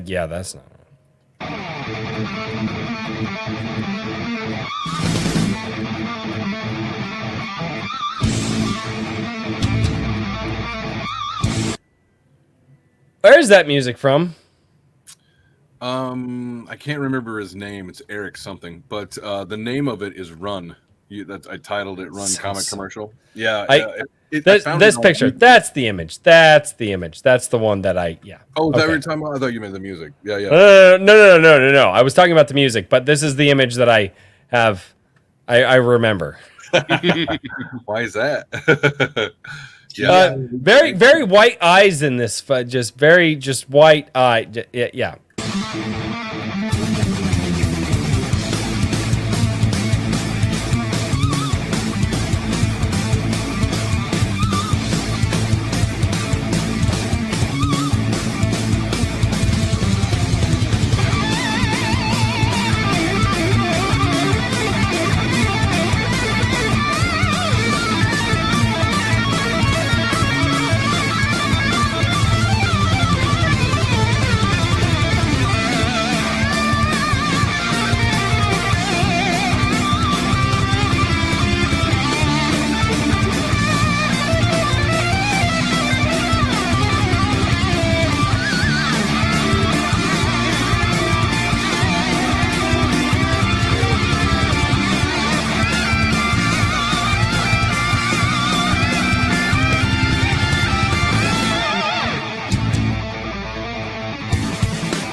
Yeah. That's killer. Yes, you have. Okay, if you're gonna do fantasy, epic high fantasy, mixed and dark fantasy, you got to have heavy metal, dude. Are you kidding me? That's the way I remember it. Like getting into D&D, you had heavy metal, pizza, some soda, your friends, and And you orcs and cast whatever. magic missiles to the dark. There you go. No, so walk us through this, man. Walk us through what exactly is Immortal Rising. Good question. So Immortal Rising is at its core, it's a survival story. So it's the main character is Drake Hardy. He is a young elven ranger who is in the military. We meet him. He's just graduating, becoming a ranger, right? Like first level kind of stuff. And we see that he's got a girl that he's crushing on. He's got a bright future ahead of him, and all that stuff is stolen away from him. I guess by fate, right? Like the gods have stolen it from him, and he's teleported. He's transported to another world, a foreign world, where he is thrown into a war that he's not even aware of at first. And but the greatest danger right away is this new world that he's transported to, because it is ruled over by the undead lords of Dracula. Now, Dracula on this world, Dracula has recently been destroyed, and the one who destroyed him was deified. And the only ones really fighting back against the undead lords is this church. And basically, the undead lords run the world as like, feudal farms or plantations where they feed off of the people and whatever else. So, but he's thrown into this great war between the gods unsuspectingly. Like he doesn't understand the greater plot. Now, the greater plot is explained in the story as there is this evil god who is on a long quest to kill his creator. He finds that his creator is not up to his measure, and he thinks that his laws are shit, and he wants to replace him with his own. So it's his quest to destroy him, and he's created an empire to do that. Now that evil empire is pretty much won. Like they've got the good guys cornered. And it's at this point where this evil god gets a vision of like a super weapon that he used to have, and he thought was destroyed. He's like, finally, I can go back. I can get that, and we can end the war.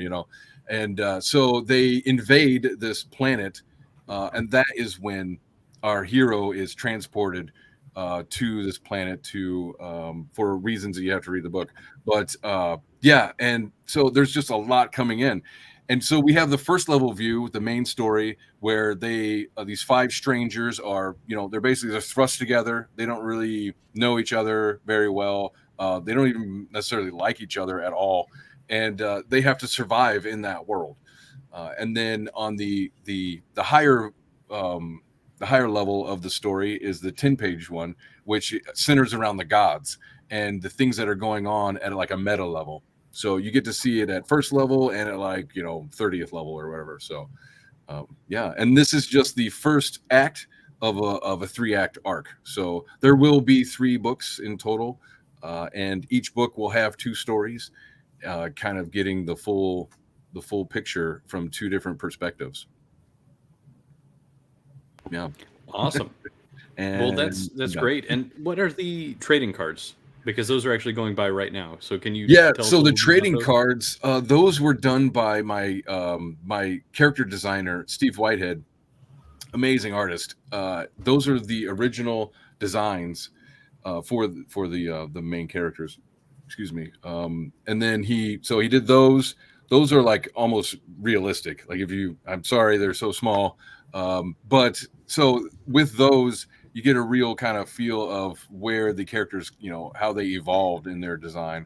And then below that, the trading cards comic ones, those are Steve's attempt, to try to kind of comic book them in a way. And those are just as badass. Like, look at that purple card. It looks like Sub-Zero there. It's so cool. I don't know. You guys will love them. And Yeah, like I said, that's the Steve stuff. He also did a poster for me because originally he was going to do a cover, and instead I was like, let me turn this into a poster as like a add-on. And yeah, it's great. Between Jose and Steve's work, the art is pretty next level. Not your Dude, it run. looks like it is, man. Yeah, Mhm. I'm looking forward to getting my hands on it and taking a look. I'm gonna have to do a review for the site or something like that. Ooh, cool. Just a matter of time. Yeah, right. Yeah, for sure. We don't speak of that Yeah, blasphemous that bitch. four-letter word. Yeah. So like here we got the meet the heroes. Like our main guy Drake here, he's immature, he's brash, and he's inexperienced, right? Like he is a very flawed character, and we get to watch him mainly, hopefully, like transform in positive ways. Here's the girl that he's crushing on, calm, pragmatic, and caring. She's that nice girl who's kind of got like a good head on her shoulder, instead of trashy, trampy. Which I don't know how often you find anymore in stories. I don't know if they're not feminine. Sir, They're not Very- feminist, they're very, trans. very judgy about certain characters. Anyway, And then below that is Muhammad. He's the cleric. He's the Arab cleric, actually. Pious, stubborn, and compassionate. Again, although he has the good traits, that stubbornness can come in. It tends to be a hard part for him. So it seems like the mentor character if I had to go off of those three. yeah, well, he's definitely the older one. He kind of is more grounded, that kind of stuff. Yeah, for sure. Sorry for my cat. He's very Okay, No problem. I thought that was one of my cats. yeah. It's not a baby or nothing like that. So Oh, no, I can tell the difference. okay, As somebody who's had 4 of them, I know the difference between a cat and a kid. yeah, yeah. As somebody who's only ever had cats, I mean, is that a baby? No, you. no, it's not that way. And then, so I guess the last 2 characters we can go through them is Dareth Highwind. He's the firstborn prince of these 2 twin princes. They are the princes of the kingdom that Drake and Lorelei are from. And so the firstborn prince, he's pompous, he's privileged, and very naive. He hasn't really been outside of the castle, and now he's thrust into a situation where he's never dealt with anything like this before, and it's interesting to see how he deals with it, being so pompous and handed everything right. And then his brother Hero Highwind, very antisocial, self-centered, and very mostly he's indignant, I suppose. He's got a lot of bitterness because he's second prince, right? He's always been in the shadow of his brother, and those things, they can kind of mess with you. You'd be surprised what that can do to a person when they don't get enough hugs from mom and dad. Mm-hmm. So and these 5, this ragtag motley crew is thrown together, and they have to survive the dangers of this monster infested world. Awesome. Well, I'm excited about this one quite a bit, and I've been talking to you for a while, and so I'm very glad that you were able to get this thing going, get it out there. Like you've got a lot of the good early bird type specials and whatnot. Are you? I got that what's card the- for sure. Yeah, what's the timeline on the delivery for this? And then you were talking about issue number 2 and everything else. Like, what's your time frame? Yeah. So once this is funded, I guess I should start with the early bird. Is I'm going to turn the early bird perk off probably Monday, because it'll have been 2 weeks. So the time is running out on the early bird, and Well, now you tell me. and so and then for like fulfillment and stuff like that, I'm going through Critical Blast. He's a great guy, RJ. He handles just giant everything. He handles everything, and actually, I got the shipping prices from him as well. So some of you international guys, the shipping cost isn't going to be crazy on this one because I found a fulfillment guy, a distributor, I guess you could say, who he can bundle things, he gets business rates, that kind of stuff. So I'm able to transfer that onto you, my customers, and so all of you guys in Europe. Wait. Did you say that you care about your customers and you're trying to? Yes, I know. The hell is that? Yeah. Why are you so surprised? It's been so long. It's been so long. Everybody's just like, oh no, if you're this person, don't buy my book. So what you're saying is, Yeah, everyone can buy your book? I sure hope so. And you're going to give them a good price for it. Yes. That's blasphemy. Oh yeah. Yeah, so Every guest we've had on has had that mentality.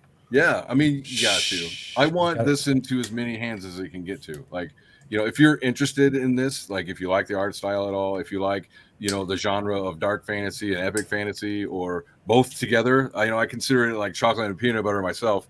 So like, if you like that stuff together, you're going to like everything about this, definitely. Oh yeah, look at that. So I offer a for the digital. If you don't want a physical and you just kind of want the digital to check it out and see if it's any good and stuff like that, I got the $5 one. All of the add-ons are a la carte, so you can go in and I want this kind of cards or these cards. Poster. I like that. Yeah. I like the a la carte option. Yeah. I don't like. Nice. Well, for me, it's like if I were to make these perks so that you get all this extra shit that maybe you don't want, then I'm stuck with anything else. Like I'm stuck with all the extra. Like if I had made variant covers, any of the variant covers that didn't sell, I'm stuck with. So, I really had to think as lean as I possibly could. Plus, this is my first, fulfilling campaign and all that stuff. I want to, I want to make it as easy for me and my fulfillment guy as possible. So for the perks, I've got the $5 digital. I also wanted to say for you artists out there, I asked Jose. I was like, "Hey, Jose, we have all this stuff, but what else can we, that we have made that we can add value to the campaign for people?" And he was like, "Well, I get a lot of artists say that they want sketch versions of my work. So we have 34-page storyboard sketch book." For you artists, if you want to color his work, if you want to see how he approaches his work, or if you want to like finish his lines or whatever, ink it, whatever you like to do, it'll be there. So for you guys, and that's for $5 as a $5 add-on as well. So now that's nuts for $5. Are you serious? Not bad. Yeah, we consider not bad. My ass, dude. That's crazy. That's. I've seen other people do stuff like that, and that's a $15 to $20 add-on. Could be, yeah. And that is nuts. That's the Immortal Rising coloring book, so it's fine. You can print it out as you need it, and and color them in for sure. Wow. Yeah, that's really good, dude. That's great. Probably one of the best deals I've heard on the channel thus far. Nice. Yeah, that is very, very good. Take it. No, and like you get the color book and you kind of figure out how the artist did it and all this, that, and the other thing. Oh, and by the way, it's $5, and I was like, wait, what? Yes, yeah, like that's huge. Holy crap! Well, I'm glad that I'm able to offer something that's like behind the scenes kind of stuff. Like a lot of people, that's very cool. Yeah, like a lot of people don't really know what it looks like to see a comic book in process, So, and then some of the other perks we have, like the basic one, like it's just the one book, but the bundle one here, you get 2 physical books, the PDF and the early bird card for now. And the 2 books is like, well, you can have one, maybe dog ear it or something and save the other one, or maybe you've got one and you want to give it as a gift to somebody. Great, so. And you get it at a reduced price because normally it'd be $20 for one. Now it's $35. Prices are kind of nuts here. Yeah, like it almost like I'm gonna be 100% honest with you, dude. It looks like you're going into the red on this one. I will say that I don't expect to get any, margin or profit on this. No, like That's I mean, a difficult decision to make. It's one of these things where wow. I cheer you doing that, but I also want to say make sure that I'm you making some money. yeah, well, you make it sustainable. You know what I mean? Yes. There's no harm in trying to make sure that you're able to keep doing what you're doing. Yes, I agree. To be had there with your fans. But Yeah. I mean, hats off to you for approaching it like this because, I'm gonna have to like talk to you and take some notes because for issue number 2, I'm definitely gonna have to do some things and approach some of my distribution a little bit better than I did this time. It's just, I'm glad that you thought about this because boy howdy, it's a tricky thing to handle. It's a lot. If you're not, I wanted to make it as simple as I could. I wanted to make it as simple and as accessible as I could. So, that's kind of weird. Oh. And my favorite perk is the everything, like the everything immortal, $100. Just a Chris Benjamin gives you everything except for the secret first immortal version. So, that's the whole kit and caboodle, all wrapped up in one. All I know is that if for some reason I ever decide to do my own thing, I am going to be making a lot of phone calls to you guys and going, all right. So what don't I do? What don't I do? What do I? I think here's what I'm going to do. I'll do like a comic book. And then if you want to do the next tier up and do like a stretch goal, we'll do a shot glass. And then the next tier up, we'll do a beer glass. And the rest of it's got nothing to do with or maybe I'll do character mugs, right? And then everybody freaks out because of how heavy the mugs are. And it's like, oh no, the shipping. Yes. Well, that's one of the things. It's like crazy. Yeah. Critical Blast told me, which I already kind of knew, but he was like, make sure it's flat and it's lightweight. And you could have that's where everything went sideways on Anvil. It's like, okay, well, I can't really fold these posters; they're going to be too heavy, so they have to be rolled. Right. And there goes the cost. Well, that's where the international shipping is exploded. And it's like, okay, yeah. I mean, I understand that people are frustrated with it, but insane. It's gotten so much worse just in the last couple of months. Sure. And it's only gonna get worse. I assume. Yeah. So, but I'll give you a link to, or I'll tag you to him or something. Yeah, definitely. Well, I'm familiar with his his channel. I've seen you on there. Oh, okay, and, great. I think I even swung by. Didn't you launch? I launched on his channel. Yeah. Dude is a very intelligent man and wise as well, which I value more. So. Absolutely. He's definitely a good guide to walk through some shit. Yeah. But as far as like, margins of profit and all that stuff, my main idea was like, how slim can how slim of the margins can I make this so that it gets to the people? Like, I don't expect them really make anything off of this. And anything that I do is all going into making the third one anyway. Yeah, absolutely. So to make it, so that I can, keep going with it. So, I mean, that's kind of where I'm at. If I make profit because people see it's quality and it's good, and I don't make any profit until the fourth one or fifth or something, that's fine. As long as I can keep making them, that's really all I want to do. Yep. That's the key thing there, and, it's like I might get 50 or 60 backers now, but on the next one, after some word of mouth gets out and more people see what I have going on that I can fulfill and all this stuff, and that everything is fine, I'm sure I would expect I might even double it. So we'll see. We'll get to there. It's a marathon, not a sprint. Yep, absolutely.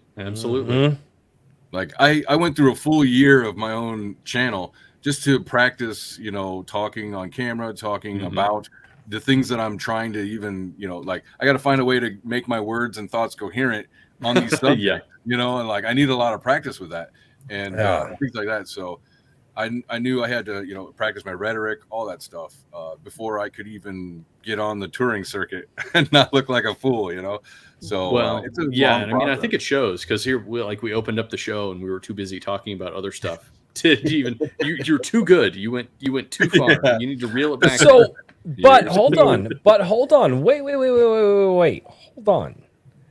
As I have stated, King Richard, as I have stated, I'm never going to drop that voice. I don't care how annoying it is. I'm never dropping that voice.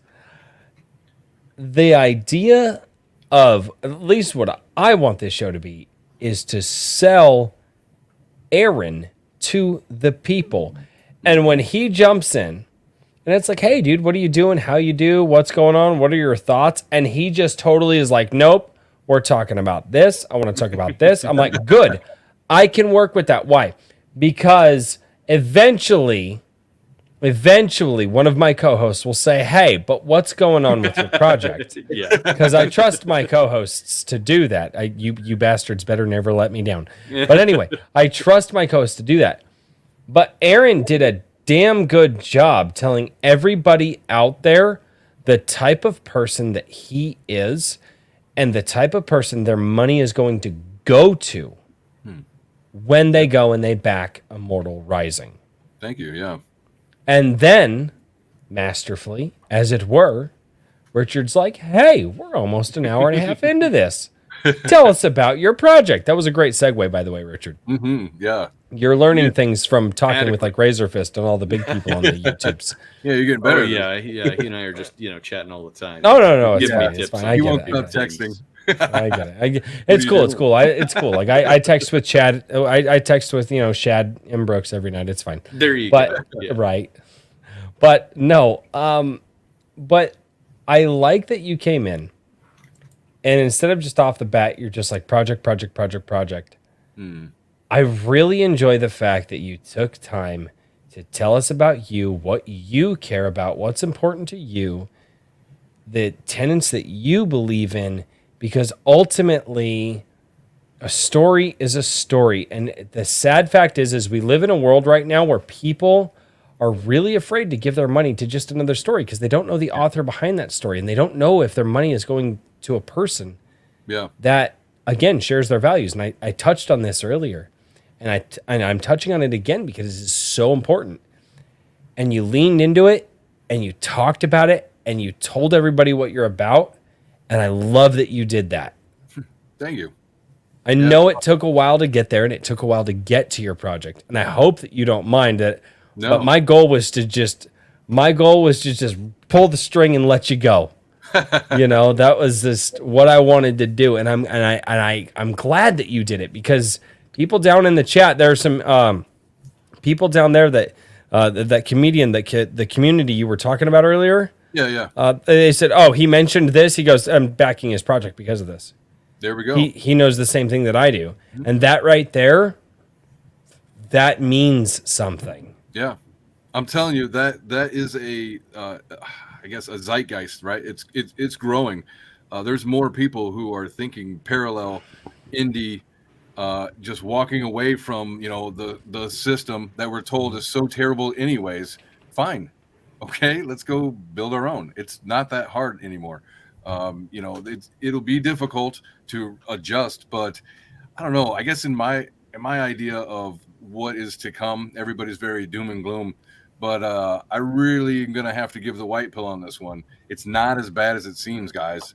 So all we have to do is just keep doing what we're interested in and going forward, just onward, just keep walking forward, and we'll get to where we're gonna go.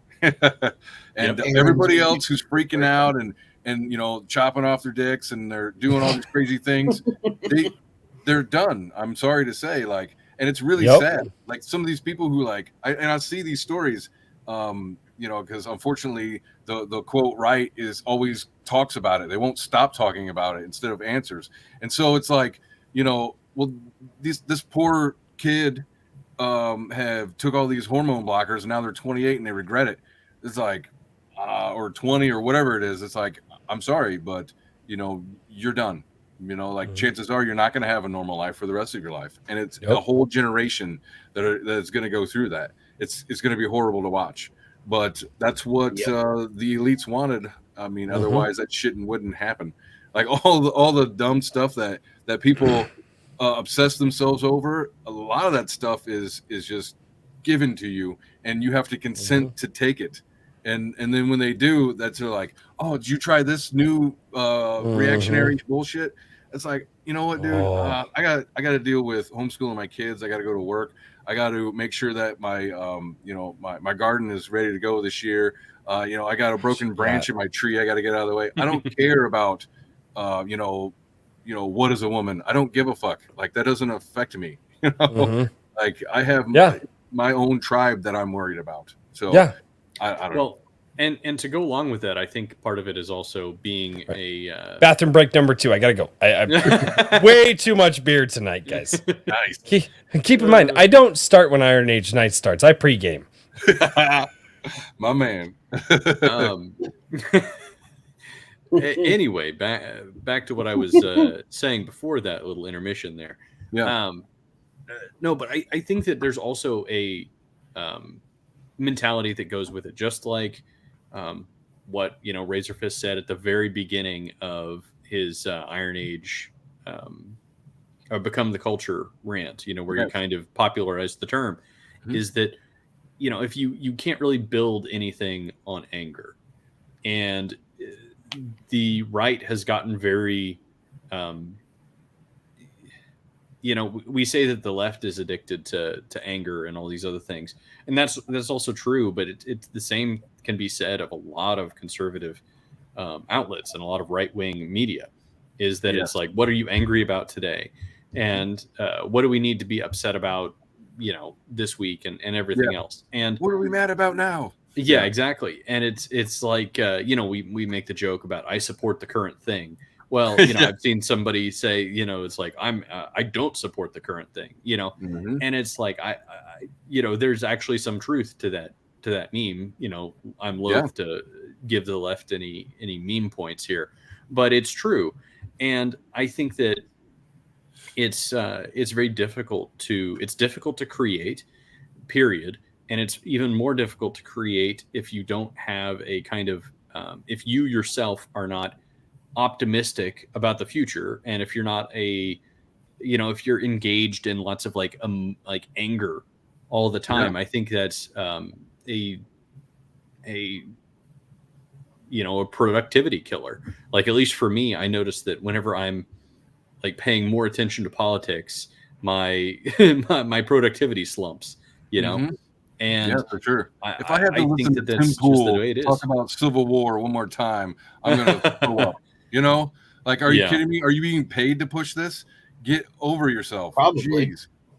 I don't know. I like I said, I go back to trying to not, do any mind reading or minimize my amount of mind reading that I do. Yeah. But at a certain point, you do kind of have to beg the question of like, what exactly. Well, he gets all these politicians and celebrities on, and he's pushing things like Civil War and all these I guess you could say extreme ideas, which to me, like, I've heard and researched all these elite plans or whatever, that supposedly in their books, like they write books about this shit, and they want to take America out as the main power in the world and turn it into a multipolar world. Our Russia, Putin, they say that. China, they use these words, multipolar world, and it's an idea that's been around for a while. So like, they can basically break the world into divisional provinces and rule through that, and with like the one world government horseshit out of Brussels, I assume. So, but America can't be the main force anymore, and so they're gonna break it however way they can. Divide and conquer, as they say. Yep. So I don't know, but that's them. Those are the people that draw the lines on the map.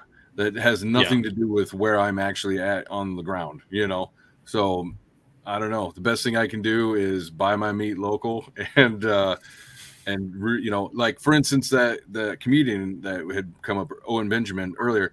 One of the things he says is like, do you know 10 people within 10 miles that you can trust?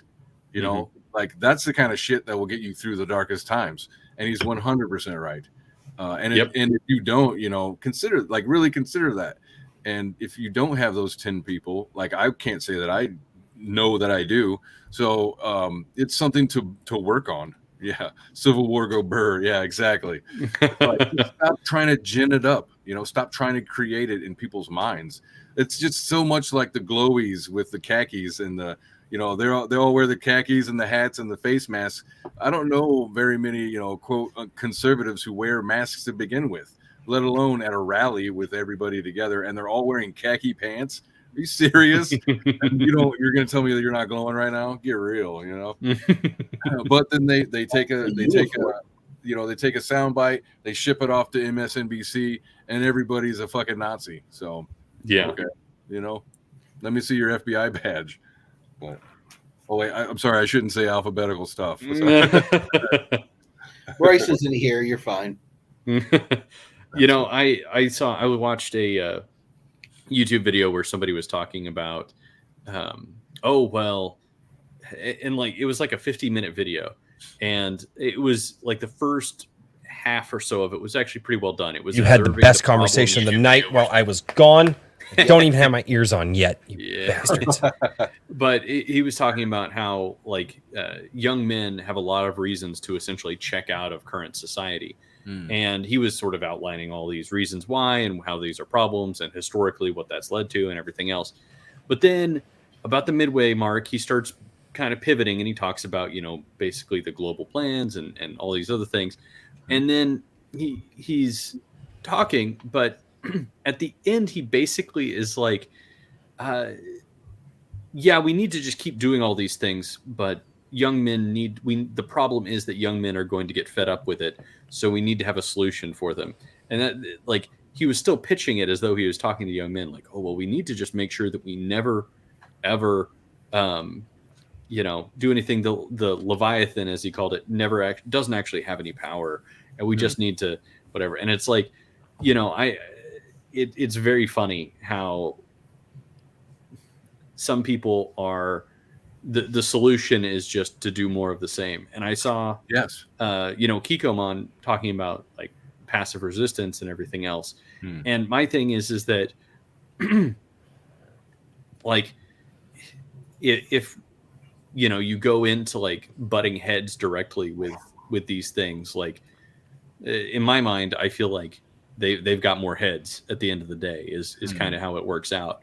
But if you're building something like 100 people in the Iron Age or 1,000 people in the Iron Age creating things, like it's much harder to stop something from being created. And it's centralized. Yeah. You know what I mean? In a decentralized fashion. So we need to create kind of that place where people want to go. And the thing is that there's a lot of frustration with like we were talking about, the people in the Matrix, they're a hazard, right? To a certain degree. Yep. And I understand that, but you also have to have kind of you have to offer an alternative to them, because if the option between just like, let's torture the metaphor here. In the Matrix movies, there's a lot of people who could not handle being disconnected. You know what I mean? He's got a pop. Yeah, exactly. Yep. So it's like part of what I see the Iron Age being is creating an alternative, not so that people can just totally disengage, but so that people have something to enjoy, something to be happy about. Because it's like, okay, you can have basically your gray goo sludge that you're told is wonderful and you're told you need to be happy about it. And it's like, I'm not really that happy, but I'm not totally miserable either. Or the alternative is you need to be angry about everything all the time.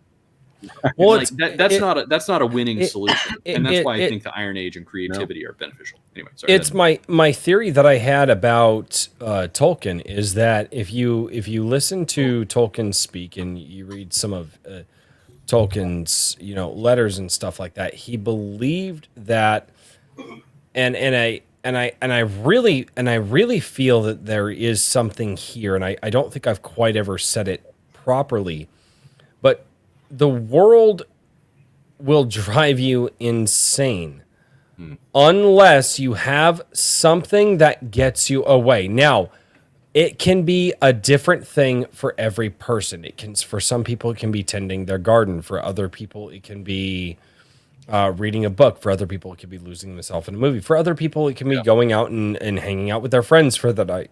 But ultimately, in order to be a well-balanced person, You need to have something in your life that disconnects you from the day-to-day stresses of life, or what we would call just the day-to-day reality, and gets and kind of wipes the slate clean, so that way you can come back refreshed and renewed and not beaten down by it. And Right. I think that the goal of what the modern mainstream media has been doing is to make sure that you have no escape from the reality and the day to day, in order that you can be beaten down, so that the propaganda that they're trying to push to us, you have no, eventually you will just accept it just out of sheer fatigue. Yep. And that's part of why I think this Iron Age movement, and or the Comicsgate movement, or whatever this creative movement is, it's gonna go by many names before we finally, yeah, but then counterculture, exactly.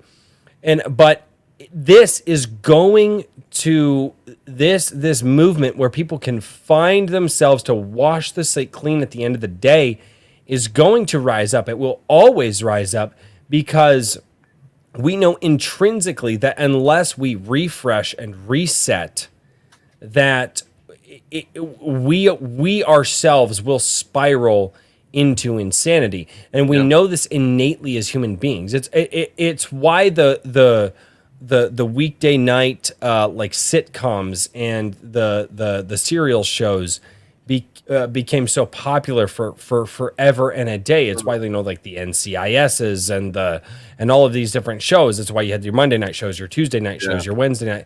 It's all of that is because you went through work, you got through work, you were beaten down, and at the end of the day, you watched something that took you out of that reality for just a few hours, and it wiped the slate clean. And they don't want that, because they can't beat you down and propagandize to you if you don't have a clean slate.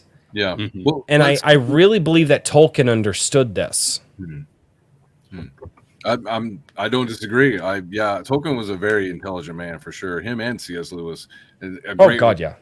But I wanted to stay on that wave with you. So, have you heard of Yuri Bezmenov? Heard of, never delved into. Yeah, it's like I don't know, maybe a 2-hour interview or something. But he talks about the demoralization of how they would go into these countries and they would demoralize all the people. Which podcast was that? This is an old radio interview or TV interview. No. Someone was talking. Lex Friedman was talking about him. Lex Friedman was. I'm sorry. Okay, go on. That's all right. And so, anyways. That's a part of all this, like this whole rehashing and grabbing from the past and making it terrible and all that stuff is to demoralize you as a person. You are bonded to these IPs through nostalgia and the past and all that stuff, and you identify with some of these things as a part of you in your mind, whether or not you think you do. And if they can demoralize your view of those things that help make you a person, they are demoralizing you and whatever you consider your soul. 100%. And so it makes it easier, like you were saying, the fatigue of just constantly, whoa, everything I like is garbage now. Nothing. Am I out of place? Like, what is going? No, all of that is wrong. It's a lie. It's a complete spell. And the white pill has to be taken, guys. Like, the way I look at it is every time you want to do these reactionaries, just mock it. Just mock them, mock all of it, because they're fools. They are complete jesters. None of what they have is quality. And if they want to attack us by, rehashing stuff because they're unoriginal, mock them for not being original. Like, don't participate in their garbage. If it's like apparently the Mario movie is decent because of base Japanese. Great, go celebrate that thing and show them that that's what I like. Not Brie Larson or whatever. Well, and it's why we all got together and we decided, let's have people on who are outside of all of that. Yeah, right. We're tonight we have you. Yeah, we're touching on it. We're talking about it, but at the end of the day, you have something that you're offering. You have a fantastic creation that you're offering to offer that escapism. You're telling people that, hey, guys, wipe the slate clean at the end of your day, after you've been in the sun all day, after you've been staring at a computer screen all day, after you've listened to your boss talk about the financial new report that your company came out with, and you're just done. You know what? When you're just absolutely done at the end of the day, you know what you should do? You know what you should do when you're done at the end of the day? You should absolutely go and wipe the slate clean with Immortal Rising. There we go. Yeah. There But- you go. Perfect. And that you finally got me to touch on something that I've been grasping at. Let's hear it. But that, guys, when you're done with the day, when you just need to wipe the slate clean, when you're tired of hearing about the politics and how Bud Light's doing stupid stuff. Guys, I can't drink Bud Light on the channel anymore, although I think this is an Anheuser-Busch brand. I'm not sure. I don't know. My wife brought it to me. But I've said it before, all corporate beer is gay beer. So I mean, I know. Oh, that's right. You said that. Yeah. Dude, I drink every kind of beer under the sun. It doesn't matter. Everybody's like, how can you drink that? It tastes nasty. I'm like, tastes better than water. I hate the taste of water. I can't makes me stand feel but better than water. depending on how much I drink. But you got me to finally figure it out, is that the offer that you and everyone else putting out books and putting out stories or putting out music or putting out new movies has. Yeah. You guys are offering for everyone at the end of the day to wipe their slate clean and start anew. And just by doing that, you guys are helping everyone else so that they won't have to be propagandized to. Yeah. And that has value. Yeah, I agree 100%. I mean, I want people to come to Immortal Rising and just escape for a while. You know, you live the tension and the fear, the angst, and of the survival story, instead of like feeling like you're gonna be swatted and assaulted by trannies or something. Like, just read this awesome. I mean, and you've got Jose Garcia art. Like, he's unparalleled. Nobody draws like he does. Nobody does what he does.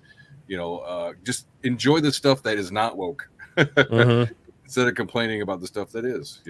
Just laugh at them, mock them, and come by Immortal Rising. Yeah, do that thing. I Exactly. just dropped the link down in the chats. Oh, awesome. Thank you. Gentlemen, are there any final thoughts on that before we get into super chats and turning it over to the chat? There was one question in chat about Immortal Rising. Ooh, okay. For Aaron in particular. I wasn't sure. It wasn't a super chat, so No, you're good.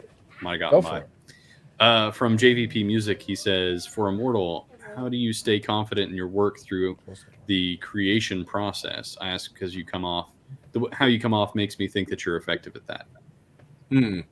How do I stay confident? Like what in my what I'm producing and the stuff that I'm making? Yeah, I would assume like sure that it's going to work. You know what I mean? Or like confident that you're going to be able to make this thing pull through.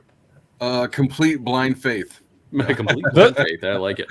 That works. No, I mean, so I'm confident in what I've produced. Like, I don't know how to describe. I think that it's a solid story. I had an editor go over it. Other people have read it. Like, oh, you got a hit. And so, I don't know. It's like, I know that my audience is out there. Like maybe the my next new customer isn't going to be on the next show I'm on or whatever it is. That's fine. The point is that I will find those people as long as I'm out. Like the longer I'm out here talking, the more interested somebody is going to be. They'll be like, oh, cool. Like I'm into that, or that dude's neat. Let me, help him out and that stuff. And like I said before, it's more about the marathon run than it is. Okay, I got this produced. How much do you love it? Oh, you don't love it? Damn. Well, forget it. I'm out of here. No, it's going to take time. It's going to take a lot of time for like the real people to come up and be like, this is really cool. I like the story and this character. I can't believe you did that to this, or whatever it is. And I'll get there. It's all a process. Hell, the book has been in production for like 5 years anyways. It started off as me like writing down timelines of our our Dungeons and Dragons stories. Like I There started you go. laying out a timeline, and that turned into well, like I've always been an amateur writer. Started off early. Like when I was in second grade, I won third in the state for fiction or something Oh. like that. And then like I've won for essays and had a poem in somewhere and all that kind of stuff, and wrote short stories. This was my first crack at a comic book, and I had a blast with it. It's kind of hard not to have a blast when I'm working with Jose, though. So I don't know. Do you I have think your I'm short a little stories spoiled. collected anywhere? I don't actually. A lot of them I just kind of wrote to get it out, and that was a Yeah. little bit how this started. Was like I was writing out the timeline, and that timeline turned into like a scene. Like it just kind of Mhm. grabbed me. I'm like, oh damn it, I gotta do something with this. And then it was like, well, I'll just make something for me, the guys at the table, and maybe some family members or something. And then I started looking into everything that well, how much does it cost to even print a book, or how much is the art going to be and all this stuff. And it's like, well, if I'm going to do this, and I need to take it serious so that whoever does want to buy it, won't be let down by the quality or whatever. So I just wanted to produce a quality product, and that's kind of where I come at it with the confidence, I suppose, is like I believe that it's a quality product. So Yep. I'm there will be people who's like, oh, I don't like this, or the writing is that way, or I don't care for the art, and that's fine. It's okay if it's not for you. So that's Yeah. fine. It will be for somebody though. Absolutely. Oh, absolutely. Yeah, we just have to set it free. I agree. Yeah, and when something grabs you like that, I don't know how to describe it. You have to do it. You're like, okay, fine. Now this is what I'm doing. I suppose that's the a muse or something. I don't know. You have to, get control of your muse and make it work for you. No, Definitely inspired. It's a calling. No, Yeah. Yeah. Which is funny. That's actually the name of the main story is The Calling Part 1. So it works. Oh. There you go. Well That's done. literally what it is when you find that thing that drives you to get up, go through your day so you can get back to doing it. Well, and yeah. And it became it became more than just, oh, this is a hobby thing to share with my immediate friends and family. It was like, and then so trying to figure out how I'm going to network and sell and all this other shit. And Jose is like, well, have you heard of Comicsgate? And at that time I hadn't. And then he was like, oh, go check out Michael Bancroft's show and all this stuff. And immediately it was like, this is the shit. And then like that really opened up my view, because then I see a community who's doing it, and it doesn't feel like I was starting from scratch and reinventing the wheel, because I can look at their example of what did they go through, how do they approach it, and slowly piece it together. I'm kind of the fail forward kind of guy, like I'm gonna do I'll jump in the deep end and then try to swim towards the side if I can't make it or whatever. So yeah, it's a lot of failure, but it's been 5 years to get here. So where's the next 5 years going to take me? I'm not sure. Hopefully I'll be on like issue 8 or something. I don't know. We'll see. I hope so. Yeah. I think you'll be double digits for sure. We need something to push against. Like there's nothing else really in the market like Immortal Rising. There's the anime and manga and stuff like that. There's some fantasy books, but most of the fantasy books are like, the muscular barbarian, masculine hero type, like Conan kind of guys, which is fine. Or the sultry Red Sonja kind of type, which again is fine. But this is much more of like, the group. You don't really see group stories that I've seen where it goes into such a dark setting and territory either. Like you could just see by the colors of the book that it gets into some dark stuff. There's zombies and shit, and this is just first level stuff. Like the second book, it gets a little bit more. The third book, it's really crazy. There's a badass battle scene in that. And exponential from there. But I do have an ending for it, so I just want to get these. I want to get these first 3 out. There you go. Because I mean, I got a source book that I'm thinking about doing, where I will also include mock-ups of the unique jobs or monsters that are in my setting, and I'm going to convert those to like Castles and Crusades or some other site or system that's not like Wizards of the Coast created or owned, or because I don't know if you guys pay attention to the tabletop world, but like Wizards of the Coast and the OGL and like shitting on third-party people. Yeah, so it's a matter of time. Well, I'm friendly with the Castles and Crusades creators, so I really like what they have going on. I want to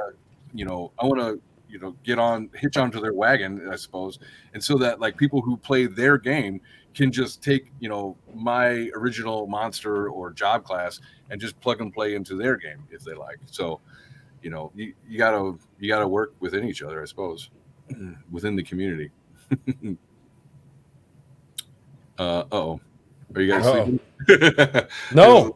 Real quick. No, I'm reading chat because there are actually a lot of questions coming in that I'm saving simultaneously. So no. Sorry. I'm not gonna lie, because I'm reading chat and people had questions and I was saving them. I did miss a chunk of that, but I caught the overall. What you're wrong about. I do apologize. It's why I almost hope this show just gets like big enough and like makes enough of that good sweet YouTube ad dollars that I can hire somebody to help me. Yeah. Because it sucks to try to listen to what my guest is saying while also watching the chat and catching questions. Ranting. You didn't miss much. No, you're good. No, you're good, dude. You're good. But with that, I am going to turn it over to the chat. There's a lot down there making fun of me. There are a lot of questions for you. I don't think there's anything making fun. There was a little bit of making fun of Daniel and Richard, but none of it was in super chats or questions. You bastards. So, we're used to it. Yeah. It's true. Redoubt Productions, real quick, because Royce fears the monsters he has created in the chat. I didn't create you bastards. You showed up to my channel. It's not my fault. Get off my lawn. Get off my lawn. No, stay on my lawn. I'm cool with it. As long as you guys are drinking, have a good time, and you ain't causing a ruckus, I'm good with it. Like I'm the barbecue guy, man. I wanted like IronCon 2025. I just want to show up with a smoker, and I will be outside the whole time with a smoker, and like the live streamers can just show up and just be like, "Hey, here's a drink with Crazy. He's still smoking something," and I'd just be sitting there drinking beer and just smoking it. Dude, I'm gonna tailgate. I'm gonna tailgate. That's what I'm gonna do. It's gonna be the Drink with Crazy tailgating party at IronCon. Well, the tentative location is a Cracker Barrel parking lot. So right. Yeah. First of all, I love the fact that you have it already named. It's IronCon, and it is going to be. I don't even know where it came from. Somebody else. I don't know. We were drinking pretty heavily that night. I think actually all of us were. That was I think that was one of the few nights where all three of us were a little bit inebriated. That's how you find good ideas. You got to get drunk first. Yeah. Dude, I'm totally gonna do that. I'm gonna try to crash a gun one of these days and be like, all right, a Drink with Crazy tailgate party in the parking lot, and just see how many people show up. It'd be great. Because tailgating, that is like the thing. That's my people. Like we drink beer and we cook the meats and then we eat the meats while we drink the beers. Yes, that's be neat to have a convention location that had some indoor-outdoor capabilities. We're gonna have to rent a patio. What now? We're gonna have to rent a patio wherever we end up putting IronCon. I wonder if we could network. I wonder if there are any breweries. We're about to tangent so hard here. Okay. I've got to get to the chat. But no, we've got to think about maybe networking with a brewery that may or may not agree with us on kind of this level, and seeing about potentially renting out a brewery for a day. I'm a Drink with Crazy, guys. I need to have beer. Wait, I know how to solve it so that you don't look suspicious. Wear a dress. Just wear a dress and a rainbow wig. And then you can do anything you want. Yeah, that's just that's the law. No, because then the problem is you do that, you try to fake it, and then there's enough alcohol, and you just can't sustain it anymore. Oh, fuck it. Yeah. All I know is that IronCon 2025, I'm running 2 workshops. First one will be a writer's workshop. Second one will be called How Not to Shell, and we're just gonna hang out. And we're just gonna hang out. All right, good. All right. We're going over to the Rumble chat for $2. This is way back in the beginning of the show. Kikomon for $2 over there.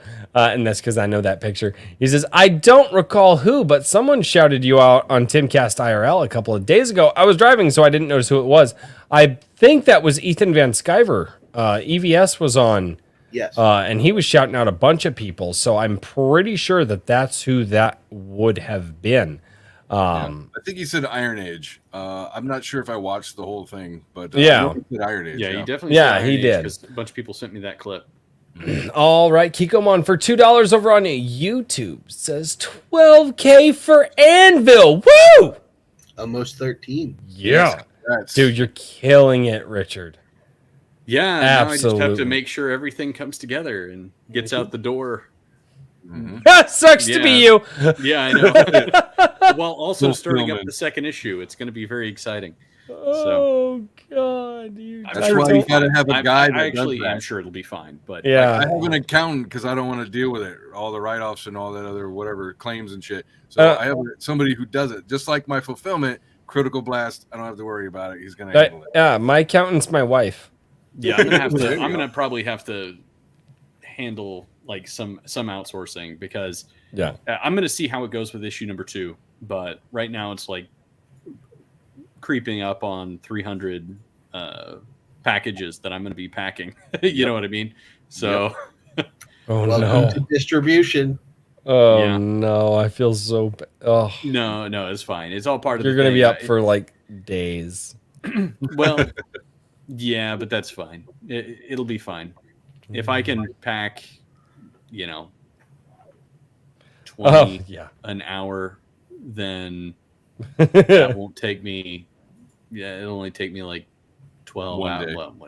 Yeah, like a couple of evenings. A weekend, yeah. Right. Yeah, a really hard weekend or. If you can pack couple 20 an long hour, nights. you'll only pack 10. Whatever We'll you see. whatever you We'll hope see. to do, have that. Because Yeah. that first hour you'll get close, that second hour you'll keep going. After that you're going to realize, holy crap, this is a lot of work, and you will just the fatigue, you'll slow down. So Well, I'm gonna try and make it easy for myself as easy as possible. With there you go. Liquor. Yeah. You got kids, no, right? not Make the liquor. kids I want work. people to get the right things. Oh, yeah. Packaging. Oh, yeah, I guess. Make the kids work. Hikomon for $20. And the $20 mark is where you get the applause, because that's what I have decided, because, well, I just decided you get the applause at $20 for some reason. Yeah. Over on Rumble says, I joined late and missed the introduction, but does Aaron know of the Kikomon song? His life won't be the same without it. Waiting for that. Oh, yeah, we'll play it at the end, Kikomon. Yeah, we'll play wait, it at the so end. should I say no so that then it will get played, or should I say yeah? Oh, it's Have getting you- played regardless. It's probably going to get played regardless. Have you seen the Kikomon song? Oh, yeah, yes. Oh, yeah. it's everywhere now. It's He's watched insane. our show many times. I've watched your show. It's fine. I've seen it. No, I they- played it on Bancrofts, too. I watched that one, too. It was a great show, by the way. It was a good one. No, thank you.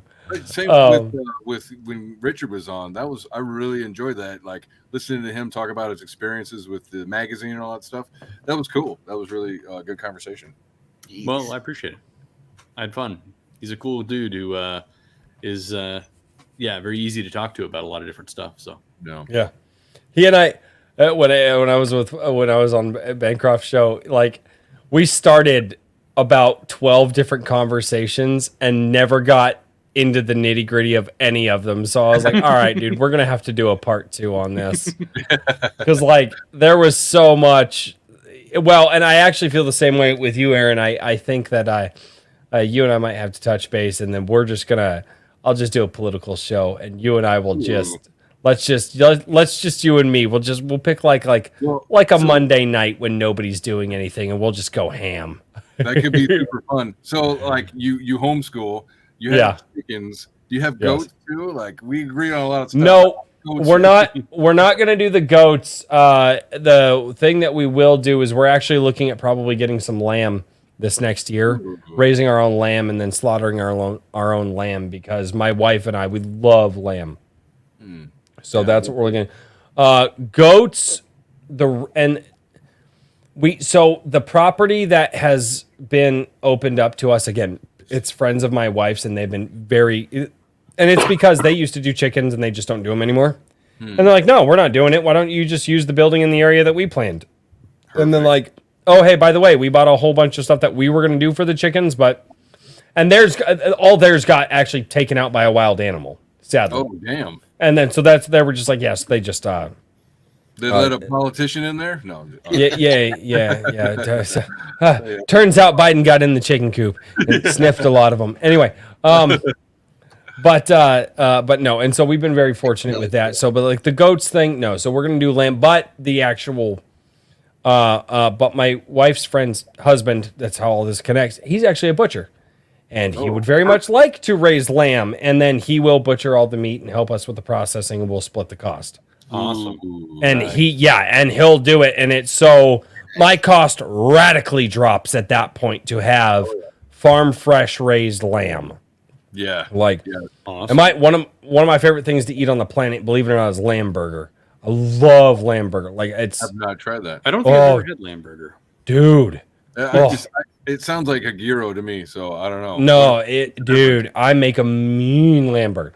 You do lamb burger with a balsamic reduction sauce on a garlic butter toasted pretzel bun with Swiss cheese. Look at you. Oh, I like it already. You've done this before. I have done this before.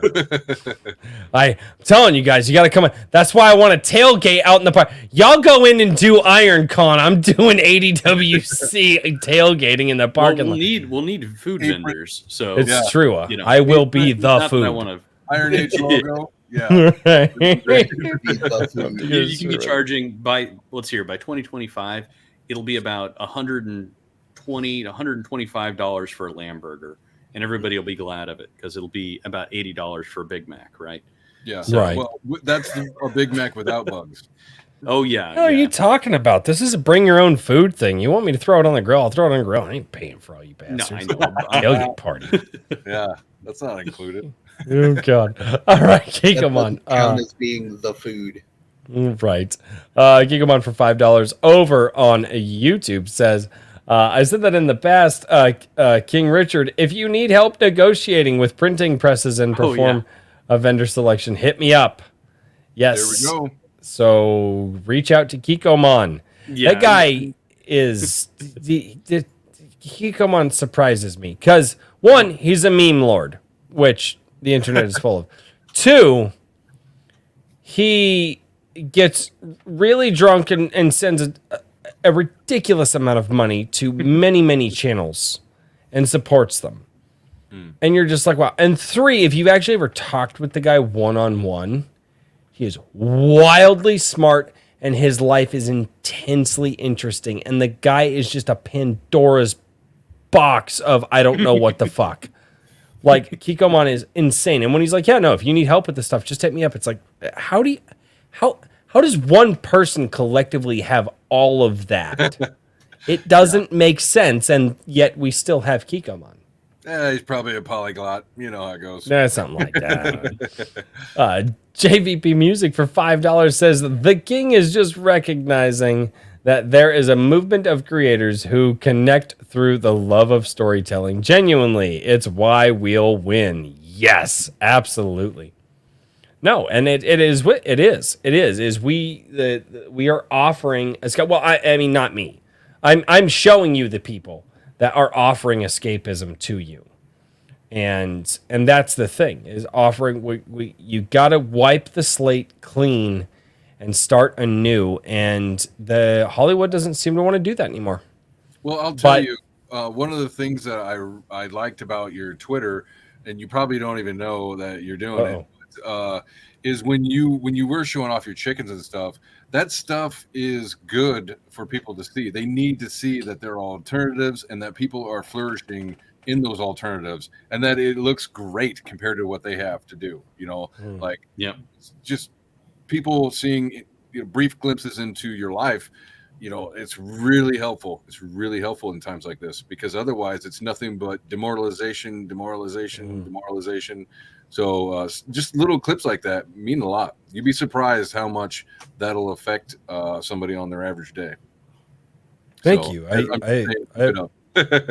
appreciate that. I've been kind of trying to figure out how to pull all that off. But yeah, I guess no, thank you. That does help a lot. Yep. So People want to see that. They want to see good relationships, happy families who are thriving, not just, burdened with debt, living deep in the city, no guard, one kid maybe, they don't want to see that stuff anymore. And what I worry about with some of that is that early on in social media, everybody kind of realized that, oh, it's just people showing off their best face. They really don't live life like that, things of that nature. And that's not to say that the trials and tribulations aren't there. And that's why I'm fairly honest about, I don't believe in airing my dirty laundry on the internet. Sure. I don't believe in airing my dirty laundry to my family. I married my wife, right? The dirty laundry, that's between she and I. Yeah. And that's it starts there, it ends there, and that is what I believe, and that's something that it's the reason I believe that marriages fail now is because too many people want their marriage to be a tribe instead of just, and they'll bring their girlfriends in and they'll talk about their husbands, and then the guys will talk about their wives, and what happens is they get all of these opinions that have no idea about what's going on, and it destroys the relationship. Yeah. Now, I go on that whole long, like non sequitur there, to explain the idea that it's hard for me to post about my life online because of how I've seen online culture. And I did post about the chickens and like what we're doing because Raven Nevermore, who was down in the chat, actually asked, he's like, hey, dude, I see that you're doing this. I'm going to buy my own house and get my own land. And I want to see what you're doing. Exactly. And so I did that but that is not a normal thing for me to do. Like I did a birthday stream a while back. I don't celebrate my birthday. My wife and kids hate it because to me, it's just another day of the year. But the chat makes me do things that are out of my comfort zone because they're the chat. And so it's one of those things. It's like, I don't want to post things like that to where it's like, oh, he's always living this great life. It must be fake. Right. Right. And I don't know where that line is. And I guess I just walk that line until I find it. Right. I think so. I mean, you're always going to have those just like, what is it? Like, for instance, that comedian I listen to, Owen Benjamin, he calls them gamma males, right? Like they're the ones who they're bitter. They, they feel indignant and, they will lash out at somebody who looks like they're happy when they're not. Right. And so those people are always going to be there, but it's the ones who say, I want to see what you're doing because I am trying to do something similar. That is mostly helpful. You're always going to have the crappy people, like we just got to swim through it, I guess. Well, and I would say this for those who want a little bit more of a dip into my life, and it's not like I definitely don't need to shield this because my wife has been larger on the internet than I have, and she's been nuked off of platforms multiple times and and because of things that she said had multiple tens of thousands of people just nuked from her following. But if you guys want to see kind of like what goes on like in my life, my wife, you can follow her on Twitter, Albany Rose. She posts about it, a lot. And, she shows a lot of what's going on over there. So if you guys are, because I'm not that guy. Like, I don't take the pictures. I don't do the videos. I'm trying. My parents used to pull out a camera. My parents have no pictures of me from the time and I'm not even kidding you guys, from the time I'm about 11 or 12 until I'm 18. Yeah. Because they would pull out the cameras at the family functions and I would disappear. And my wife wanted to see like the awkward teenage years. If a photo exists, I do not know about it. Right. because they'd pull out the camera and I was out. Like I had like a sixth sense. I could like feel a camera pull. And this was all like before like camera phones and smartphones got really good with cameras. You know what I mean? So people weren't just so used to taking them out and just clicking pictures everywhere. So I just noped out because I hated being on camera. Now my wife comes up and she puts her arm around me and she goes, take a picture with me. And I'm like, oh. I just want to say the goth picture was very cute. I like that one. Which one? What, the goth picture? Yeah. She Sid posted and it. Nancy vampire couple. Yeah. Villain. You as a villain. That wasn't a goth picture. That was a Sunday after we got home from breakfast.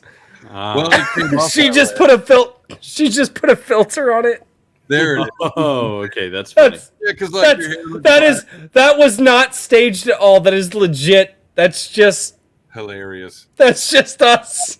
Yeah, it looked like you were going out for Halloween or something. No, no, that is legitimately just us. Sweet. like Power villain couple. I like it.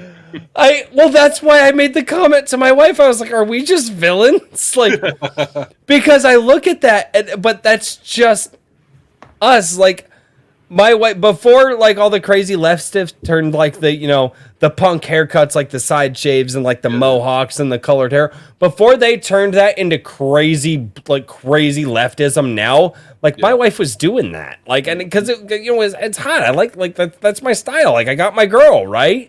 She does the crazy hairstyle. She's got the tattoos, the piercings and all that. And these people turned it into like, I don't know what the leftists turned it into, but even my wife is pissed off about it. Yeah, but you like call it liberal. Like I hate when people, it's liberal. It's like that's beyond. That's why I call them leftists. I try to call them leftists as much as I can. Exactly. Or Marxist. Yes. Oh God, yeah, Marxist. But yeah, no, that's just me and my wife. Like that's just how we are. That's how we dress. Like that's so. Yeah, it is. It's just how we do. It's like we're the weird parents in the neighborhood. That's funny. Sorry. I better get back to read some of the super chats here. I'm with you. No pictures thing though. Yeah, right. It's same thing in my teenage years. Everyone tried to take pictures of me, and all of the pictures were missing my face in some way. Either I turned my head away right before they slapped it, or my hand went up. Something, except for one, and it was a girl. I was drunk in her kitchen. She came up behind me, wrapped her arms around me, and her friend snapped the picture when I wasn't looking because I was paying more attention to her than my surroundings. See, there's literally one picture of me, I think, when I was 18 and drunk, floating around the internet somewhere because she caught you off guard. You guys are all a bunch of malcontents. There's plenty of pictures of me whenever I was a teenager. Nope. I noped out of that. That's why I was. For years, she tried to get pictures of me, and she's like, "Why can't you ever let me get a good picture of you?" And I'm like, "What do you mean?" She goes, "Every time I take a picture with you, you're making a face." It's like, what? This is my face. My mom and my sisters, like, and there was bad blood in there with my wife.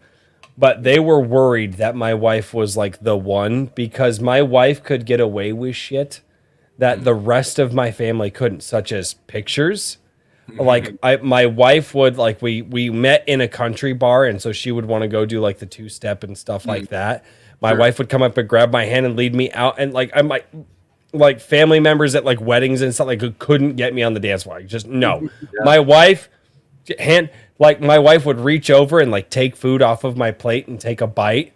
And like that is something that I would almost take my mother's hand off for. I got in trouble from my dad one time for snapping at my mom because my mom was like, "Oh, well," I was like, No, you ordered your food. I ordered mine. You can," and my wife just reaches over. So all of these things that like my wife can do, get me into pictures, take me on the dance floor, like take food off of my plate. And my mom was just like, "Cha now, y'all." Right, dude. Yeah, it was all country music, but yeah. So I don't know country very well. but that's fine. There's. I've been in a country bar and they all get going. Oh yeah, line. I have been told by my friends I live a teenage romance story. So Good for you. Good for you. I'm glad, man. Do it for the rest of us. Good for you. I'm no, fuck off. I'm doing it for me. Like, I'm kind of a selfish person. Let me live vicariously through that. That's fine. All right. We'll post the chicken picture. Well, dude, you got to join. So you got to join the Gilded because I post some funny things in there. You got to join the Gilded, Right. and I say this not because I want you to necessarily like join the Gilded to like support me or like monetarily, because you can do it for free. But the networking in there is insane. Yes, I intend to do that. I don't know what guild is quite yet, so it's a less communist Discord. Okay, all right. It is legit Discord, but like they don't have like crazy commie policies currently. Yes. Currently, I don't know if they will in the future, but right now. Yeah, right. Well, it's like Rumble. Like I don't trust Rumble either, but everybody. Oh fuck no, dude. They're just riding the wave for now, right? Like, I think so too, but yeah, we'll see. I think Christian Magram for $10 on YouTube says, "All right, Royce, I'm talking to you." Oh no, this came out of the Gilded. This Monday night, we will bring the Battle of the Wigs to our adoring fans. 2 men enter the cage. One walks away wearing 2 wigs with eternal dignity, and the other in shame. That was. Yep, that went down earlier in the Gilded today. I was very tired and almost. Brian McCoppin had something to do with that. I don't know where that came from, to be honest, but it turned into a wrestling meme very fast. Yeah, the cream It was great. rises to the top. You know. Yeah, it's great.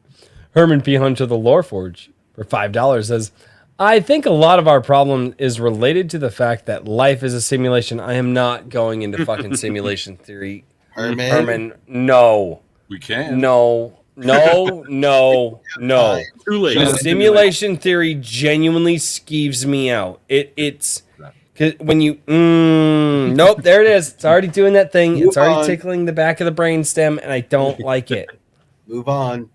Uh-oh. Sunday. It's Herman. We can dismiss him now. I know we can dismiss Herman. It's fine. Mediocrity 4, which I believe is E.M. Allen, if I remember correctly, says, "Hail the Iron Age. Y'all are hearing this first. The Nephilim strain is effectively complete. Just need another proofread for this final sequence. Attaboy! Nice. Yes! That gets an applause. Yeah. Yes!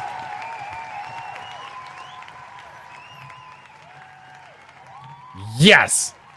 Attaboy. No, Trippy, fuck off. You're not pulling that simulation theory shit on the show. No.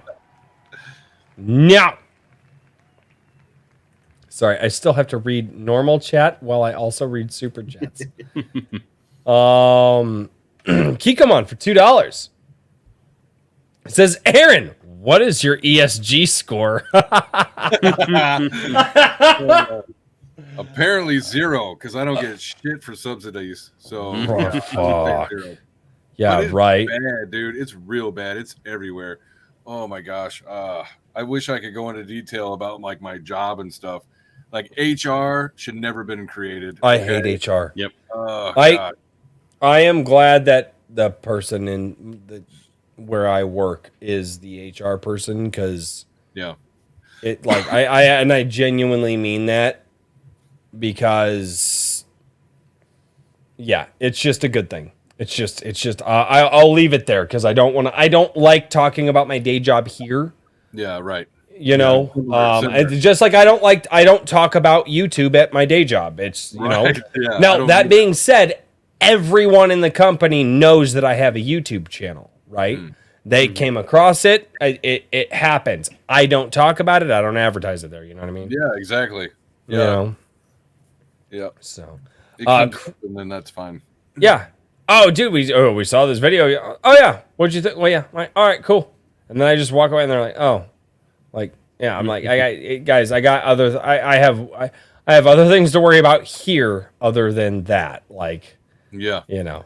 Well, and I guess just a little side, HR it started off with like political correctness, Oh, and God, like, yeah. equal opportunity and all this other stuff, and now it's just straight, inclusivity and diversity. It's like I don't even know what that means, dude. Like, what are you talking about? Like, we weren't already. Like, I think they, whatever. Yeah, go ahead. Yeah, I'm sorry. no. Yeah, no, you're good. No, like I said, I'm glad the person who can technically controls the HR in like my Is company wife? controls it because in the company, okay. it's Somebody not said political. If you're it's an not- indie, your wife is HR. yeah, Yeah. right. Yeah, right. Christian Magram says, "I like my women like I like my deli meat in bread." What? That's so fucked up. Not sure what that means completely. I'm pretty I'll think sure I about got that. it, and I don't like it. Kikomon for $5 says, "For the 100th time, conservative dog whistle." Nobody does it. Do it. He has been trying because I talk about the merch that I would do, and he's like, "Dude, you need to do an ADWC dog whistle." Because everybody's like, "Oh, the right-wing dog whistle," and like, I need to make a fucking right-wing dog whistle. He's like, nobody does it. Dude, Fox News could have made $1 billion if they would have just leaned into the parody and sold the Fox News dog whistle. For all of your racist bigot friends, hit the dog whistle when you say something that's slightly offensive. So that you if they would have leaned into it, they would have made $1 billion. Yeah. And I think Kikomon's right. I need to make a right-wing dog whistle before that. Yes. Agreed. JVP Music says the man seems to know marketing. I'm just saying. he does. He does, and I should probably listen to him more. Downstairs. Start putting soy sauce on your food. No, I fucking hate soy sauce. It's gross. That ketchup, sour cream, and whipped cream need to die. Ugh. Anyway, JVP Music says, question. This is not a super chat. This is just a question that is saved. It says, what kind of project would Royce make? A story centered around good hair treatment for men. Oh, fuck off. Destiny, the I mean, you have good hair. I mean, That's because who's finally losing my hair. Trust me, your hair looks great. Yeah. Something I learned from I don't remember where the hell it came from.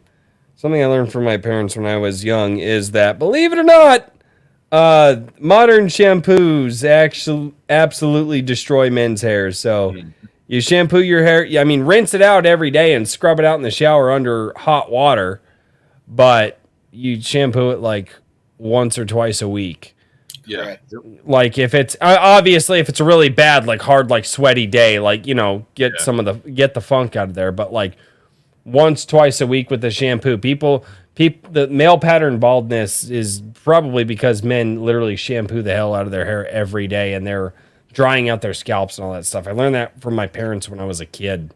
Part of it, I agree with that. Yeah, I mean, I only use soap maybe like once a week on my hair, depending on how oily it gets, But just natural oils is fine. Yeah. I mean, obviously wash it, but you rinse it out with water every day, obviously, get the crap out of it. Yeah, but no, there's it stresses out your hair, Yeah, no, there's no reason to sit there and put all that. And put the chemicals in your hair every day. There's no reason for that. Yeah, so Daniel's back in my teenage years, I had hair down to like my ass or whatever. So I had really long headbanging hair, and that was when I was like learning no, you got to brush it out, let the oils go through it, and girls would be like, "Oh, I love your hair. You don't have any split ends," and all that stuff. Yeah, that's all true. Yeah, no, oh, dude, well, the hair's getting longer, and I got to brush it every day now. Yep. And that's one of the things. It's like, if you just, You're gonna do the mullet? No, I've never. Apparently, my hair. People say that my hair like naturally grows into a mullet. I don't know. People are like, "Oh, you had a mullet," and I'm like, I've never cut my hair into a mullet because now, am I wrong in this? I've always thought like the mullet was like a buzz cut up front, and then you just leave the back.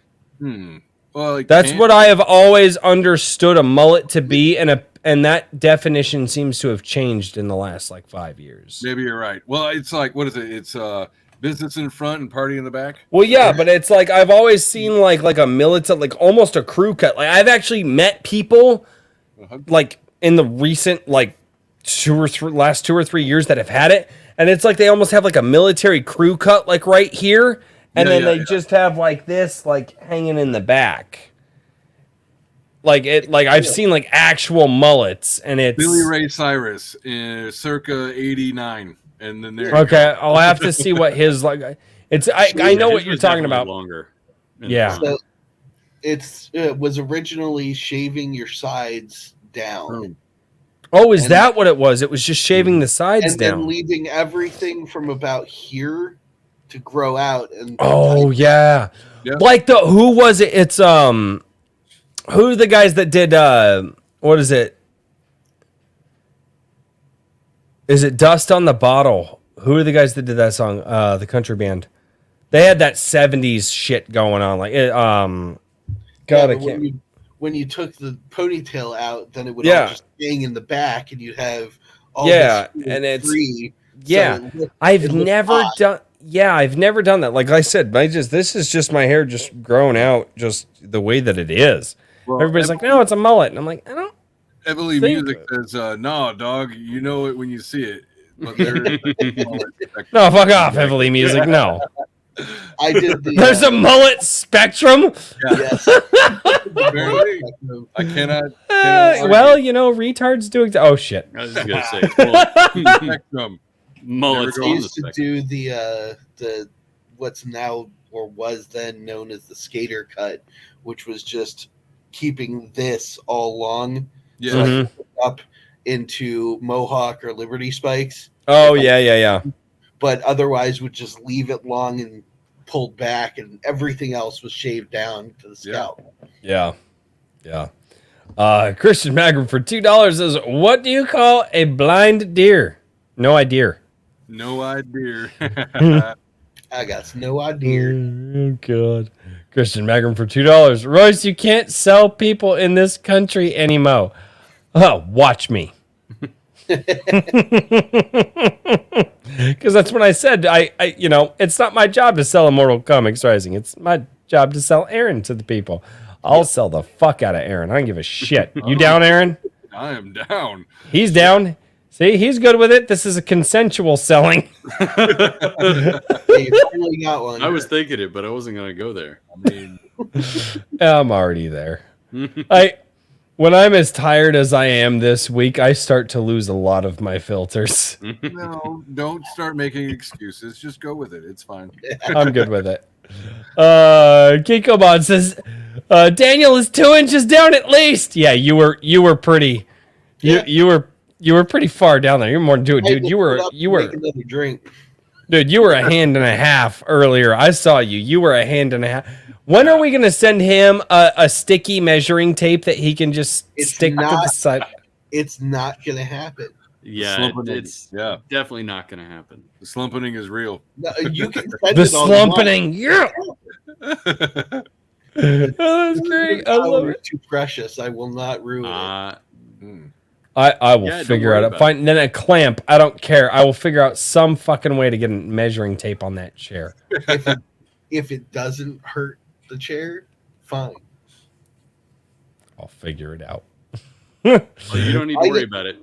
I already know that it's coming because, as Richard and I previously discussed, he tried to rope my daughter into covertly figuring it out. I heard about that, Richard. You made poor mistakes that day. Yeah, that was a bad decision to get a 20-year-old girl to try and do I'm sorry. Never mind.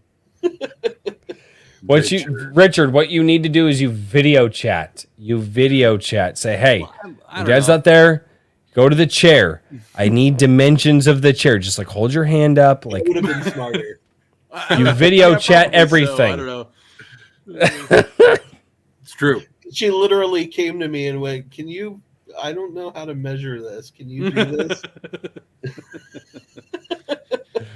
Lesson learned. Christian Magrum for $5. I was told that communists always substitute BS for VS. Well, then, if that's the case, Soviet. What the? I don't know what that means. I don't. So You I get it? So be it. oh If oh not, via it's- oh got it. They It's a substitute dad yes. pun. That's yeah. All right, yeah, I get it. Kind of. I don't get it. It It's takes a still minute. not there. Yeah. Heavily Music's question. Sorry if I missed. Do you have a YouTube or equivalent channel? Yes, and we have been dropping that link down in the chat for Aaron Yes, all yeah, night. again. If you like fantasy, that's comics, story, pulp. I've had like Jordan Allen on, just different Iron Age authors. First of all, Oh, And Jordan then- Allen. Yeah, Mhm. and then also, I guess I said tabletop, didn't I? Yeah, comics. Yeah, and yeah. all that. So anything fantasy related, especially.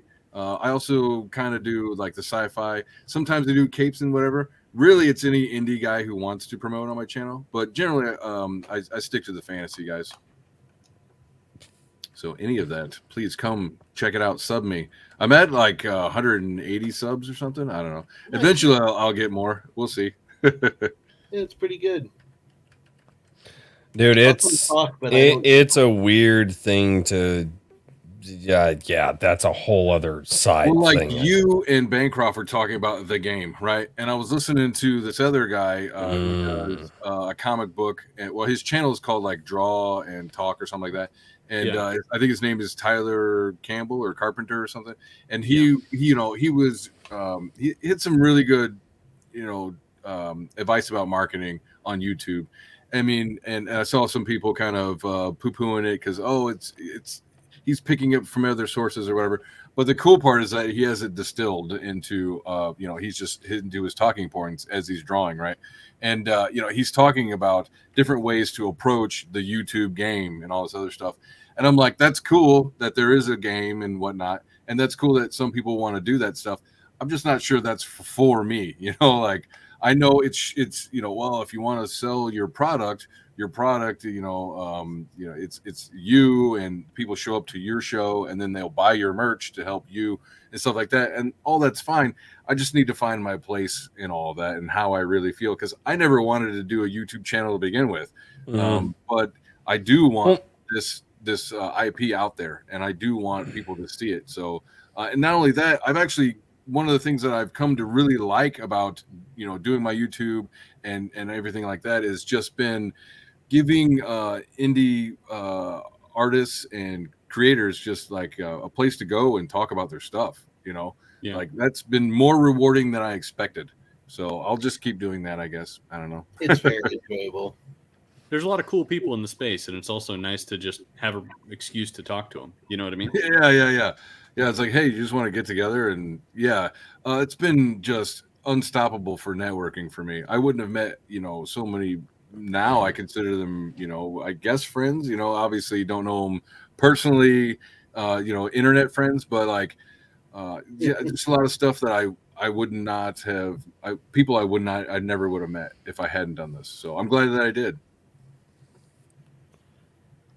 No, and I agree. I've had a very similar experience. Sorry, I'm fading, guys. I apologize. Oh God, what a shitty host. 3-hour show. Come on, you're all right. I Gotta get through the super. I wake chat. up early. Next We still need to play the Kiko Me Mom too. song. I know we do have to get. How early do you wake up? I was at work at 4 this morning, Ooh. but I took an hour and a half nap. 'cause Oh, I you knew- bitched out. I knew I bitched was out. going to be on super Okay. late. So. No, okay, no, you do it. You have me beat. You've got me beat. I wake up at 4, so I did not have a nap in there, so I don't know how that averages out. But I think you and I are.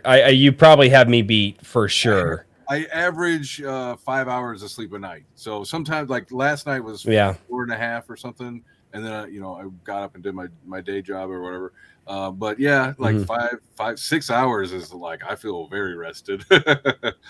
No, I'm kind of in that boat as well. I'm about anywhere between 4 and 6 hours usually. Last night much I got to do, so much I want to do. Last night was one of those weird nights. I passed out, like I said, in the garage, like in the chair. Yeah. And I was just like watching the show, and then I woke up at like 8 o'clock, and I was like, all right, I'm going to bed. I ended up getting like 10 hours of sleep last night, which is rare. That's like a twice a year thing for me. Right. Just like, oh my God. But I needed it. So Andrew Campbell says, Aaron, I've been this is not a super chat, this is just a question. Andrew Campbell says, Aaron, I've been dying to ask, where do you get your ideas from? That's a pretty big question. I don't know. Is there any certain ideas that you're wondering where I got? Otherwise, I'm not sure how to address that one.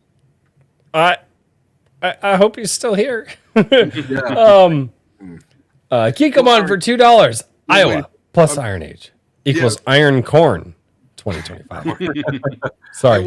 We'll say maybe he's talking about the comic or whatever. So that's actually based on 30 years worth of homebrew tabletop D&D. So, and where the story takes place is about halfway through that 30 years. So there is so much lore that is already built in to the IP. In fact, when I was writing it, I had to, I wanted it to feel like a fantasy novel that I grew up with, like Dragonlance or Forgotten Realms or something like that. I wanted to feel that way, but I also wanted it to, like, not everybody wants exposition and lore, and setting and all this other stuff. So I wanted to kind of dice it up because some people really love it. Some nerds eat it up like non-stop, which is great. And so I wanted to kind of not get bogged down on it. But also as the first act, there's a lot to fill in for setting wise, right? I get that. And I just, I wanted to find a good happy medium, and I think I found it. Because I kind of spread it out and I put things into some exposition and dialogue. So it doesn't feel so much like exposition, yeah. But yeah, for my ideas, all these characters were played. All the plot, all that stuff has been around for a long time. And I get all my ideas from, abstract tabletop gaming. There you go. No, honestly, that's probably a smart way to do it. Just play tabletop and then just write down the adventures and like the dialogue, and you'll make like $1 billion. Like, well, I'll tell you, like, so especially if you got a good group. Yeah, right. Well, I mean, look at Critical Role, but I'll say, like, the characters, as written in the comic, I had to condense down into their, core being, basically. And since I knew where they came from and where they were going, it really made it easy. So I could, like, cherry pick, okay, this is exactly what this asshole would say. Or this right? Because, like, I know these people. I know what happens to them. Yeah. And so it wasn't too difficult to do. That's a fucking cheat code, sir. That's bullshit.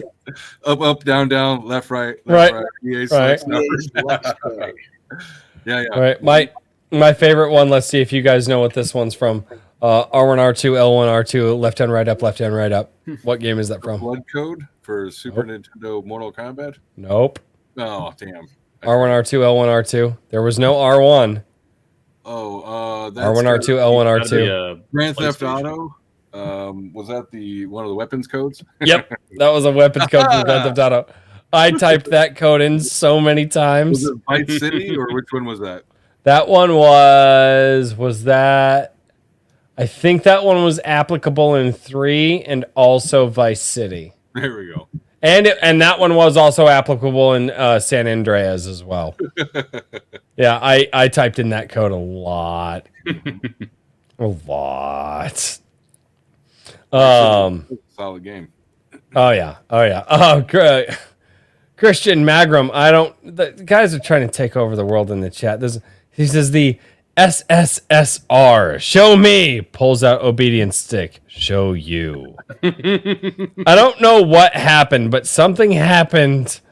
Kikomon, right? Dude, he's like trying to reform his own like Kikomon, like soy communist party. I don't know.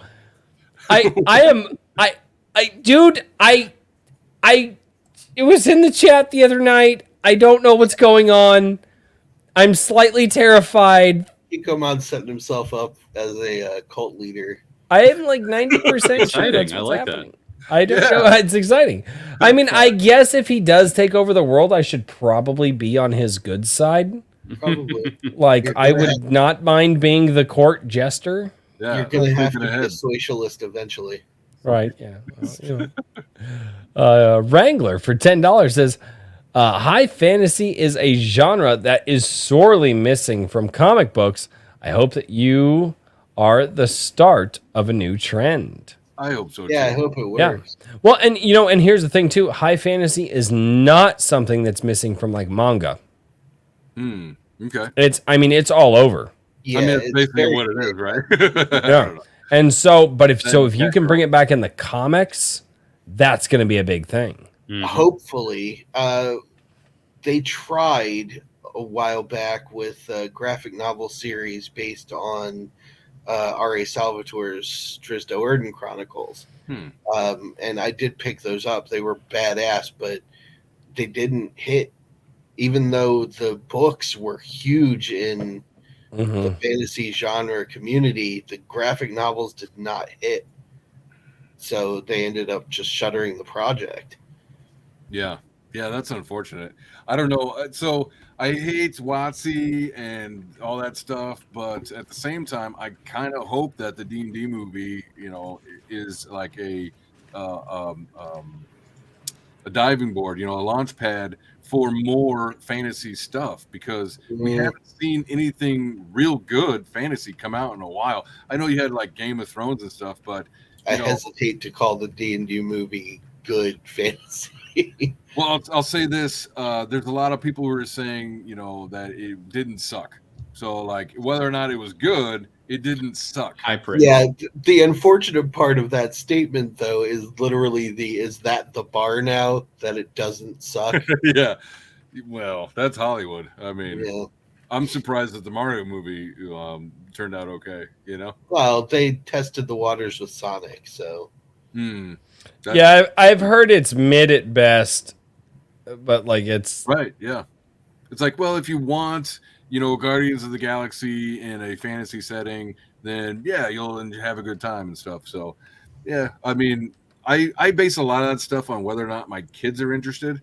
And although they were like, "Oh yeah, let's go see it," they only said it like one time, and I think that's because they know that I'm interested in D&D or whatever, you know, and like we play it every now and again. But like they're more interested in the Mario movie, so like, cool, let's go see that, you know. Yeah, the thing for me about it though is that it's that whole if you like Guardians of the Galaxy thing, like yeah, it's that humor. It's the same stupidity as that Amazon Prime cartoon Vox Machina. It's satirical instead of good fantasy. It's just let's make fun of this thing as absurdly as we possibly can and call it a fantasy series. Right. Like, okay. How about we just put out a decent fantasy show or movie or series? Yeah. Well, it's like, why did they not isn't taking the piss out of it? How do you not make a Drizzt movie when if you're gonna be in Forgotten Realms? How the hell do you not make like the most popular Forgotten Realms character into a movie? What are you thinking, guys? They know we're gonna create new ones. There's already established characters and storylines in the Forgotten Realms. Like, it's not, you know, it's not rocket science, guys. Just relax. Yes. And now we have the potential of the Hedge Knight prequel of Game of Thrones that Martin did. Checked out. After that last season, I checked out of Game of Thrones. I'm sorry, I'm not interested. Oh yeah, it's absolutely horrible, but there's always a chance that it is a somewhat serious fantasy story. Yeah, right. They could do it well, and I'm also rooting for it because our buddy Mike S. Miller had his hand in creating Hedge Knight, so. I'm hoping that it's successful. If nothing more for him, because he's an awesome dude. It's like there was a lot of fantasy kind of genre movies coming out in the early 80s and stuff like that. And I mean, now they're kind of schlock and all that stuff. But, you know, at least they were being made and it was like mainstream, you know, or, you know, if not A movies, at least B movies. Like, I don't even see any B movie fantasy stuff. Like, I'll see on YouTube, there'll be some, you know, fan made stuff, which is better than what I see coming out of Hollywood. You know, it's so crazy. So weird. Gentlemen, I'm going to be 100% honest. I'm a massive bitch right now, and I apologize because I am fading fast. Oh, So Come on, I- Frank, get out of here. I will. I have a couple more super chats to read. I apologize. Kikomon is apparently starting a cult down in my chat at rapid speeds. It's absolutely terrifying.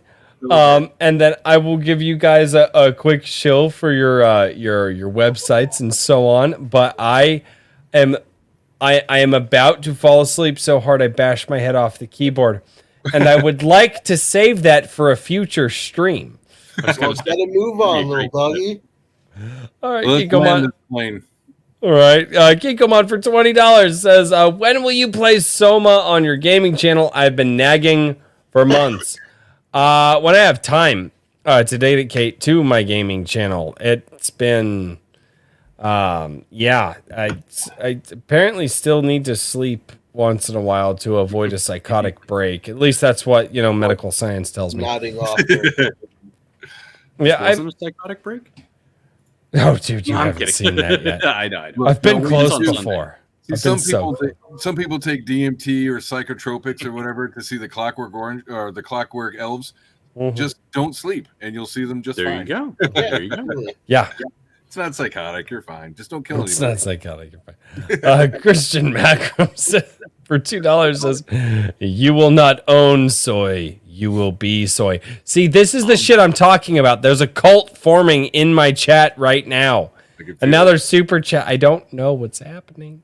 Soy Oh. green is Aaron, good sir. Where can we find you? Where can we find your projects? Ooh, so I'm on Twitter, Immortal Rising 1, and I don't know. I post pretty regularly. I constantly post fantasy stuff and what's going on with the campaign right now. I'm constantly retweeting other people in the community. So if you're interested in stuff maybe you didn't know was out there, follow me on Twitter and you'll see those things. And also on my YouTube, where I focus around tabletop games, like the old school Renaissance that's going on over there.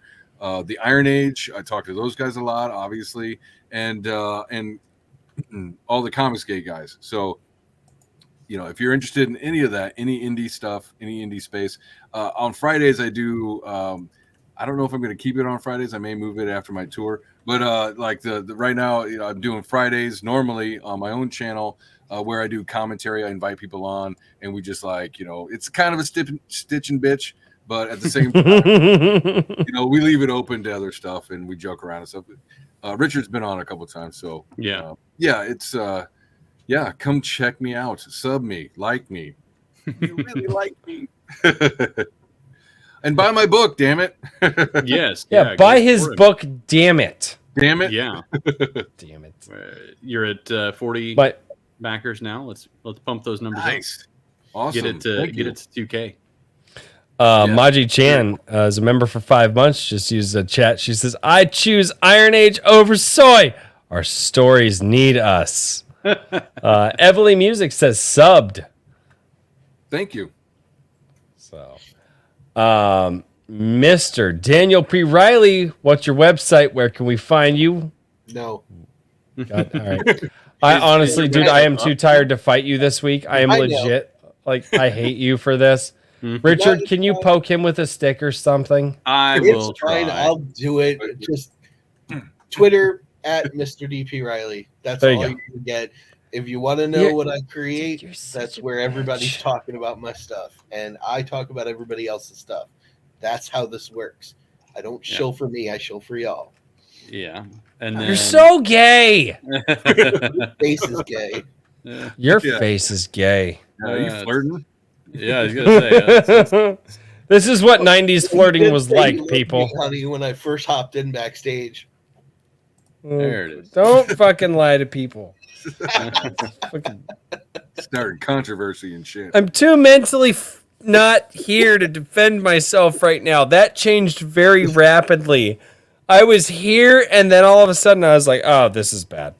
I hopped in backstage and he was just getting off the phone with his wife because I love you, honey. And then he popped me into the the stream. And Oh, got it. Oh, I love you too.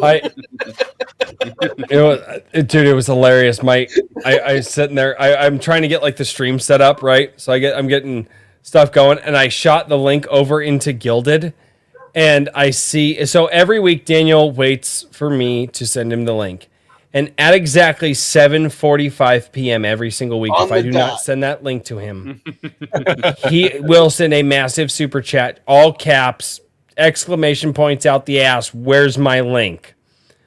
So I sent him the link, and my wife is trying to tell me about the chick. We just got new guinea hens in the chicken coop to keep out bugs and stuff like that. She's trying to tell me about the experience of the new birds and all that, and I sent the link in the chat, and I see Daniel go, and I completely just tuned out my wife, and out loud I go, I beat that son of a bitch. And my wife is like, what? She had no idea. I was like, oh shit. So I then had to explain to her why I out loud said that. Awkward. And she was just like, go do your show. I'll talk to you about this later. The is that I've conditioned Royce to actually show up 15 minutes before the stream's supposed to start. There you go. It's just because he's pissing me off.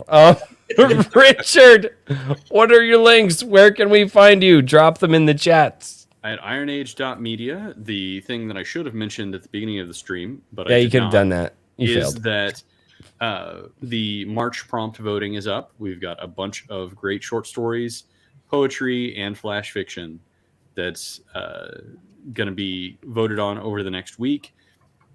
I bumped it out until I think it's going until next Monday. So you've got 2 weekends to take a look at it. I encourage everybody to go read the short stories that people have submitted there, the poetry and flash fiction. There's a lot of entries this time and a lot of excitement. If you want to support the Iron Age creators and help build that culture and everything else, a big part of it is just helping people, know that people are seeing their stuff. So leave them a like on their Substack or their website, leave them a comment, and let them know if you love their stuff. And if you really liked it, the best of all, go back to that ironage.media/vote.html that I dropped in chat and vote for your favorites there. So, yeah. And then as I have been shilling, I think everybody has probably heard of it, at least everybody here, but Anvil Magazine, it is on its way. Issue number 2 guidelines will be out sometime tomorrow, not like first thing in the morning. And bitch. Updates on Monday as far as the issue number 1 campaign. So thank you all. Can I just say something before we end everything? I just wanted to give a shout out to RH Snow. So Watcher of the Damned. Thanks for coming on the show. Was it last Friday? I can't remember. And she'll be on the show again. But yeah, that was just so fun. It's just cool. She's been here for the whole time. So I just wanted to give her a shout out. She is a true soldier. I like that. Yeah. To this day, I think she is the most popular person that we have had on the show. Period. And we've had people who've had more subscribers. It does not matter. People who were in that show, she is still talked about in my Gilded to this day. Everybody loves her. Yeah. She's a firecracker, and she is awesome. Yeah. I'm like, next time you're on, I'm just gonna have to chug coffee to keep up with you. Right. Right. I almost fired these 2 guys and said, "Hey, Snow, we're doing this." I wouldn't have blamed him. I wouldn't have blamed him. You're done. That's funny. Oh God, ladies and gentlemen. Oh no, it's the thing. Oh, I also have super chats I have to read. What the hell is this? It's 20 minutes past our 3 hour month, bro. It's fine. It's fine. Our first show was 4 hours. Kikamon for $2 is soy. Is not soy sauce. Kikamon soy sauce. Woo! What the hell? That doesn't make sense. Christian Magram, $2. He just get paid $2. So Christian Magram for $5 says, I heard Maji Chan is part of a soy resistance movement. Thank God. Thank you, Robbie. We must resist the soy. I don't know what's going on in my chat. I feel like they're simultaneously forming like a freedom movement that is also a communist movement at the same time, and I don't understand the paradoxical world that they live in. Just do the cannonball run, Royce. All right, yeah, you know what? I might as well. Shut the fuck up, trippy soul. Watch out for Che Guevara. Oh. Why is Skunks posting Fs? What the F in chat for Kiko song? Oh, I did not play the Kiko song this week. No. Oh no. I may have to make it up on Sunday Coffee because I usually don't play it on Sunday Coffee and it's gonna be a long Sunday Coffee. I don't know, but like I'm tired. We wore him out. Alright, ladies and gentlemen, thank you all so much for checking out Iron Age Nights. And we will see you all next time. Thanks, everybody. Cheers. Good night. Everybody. Bye. Good night, everybody.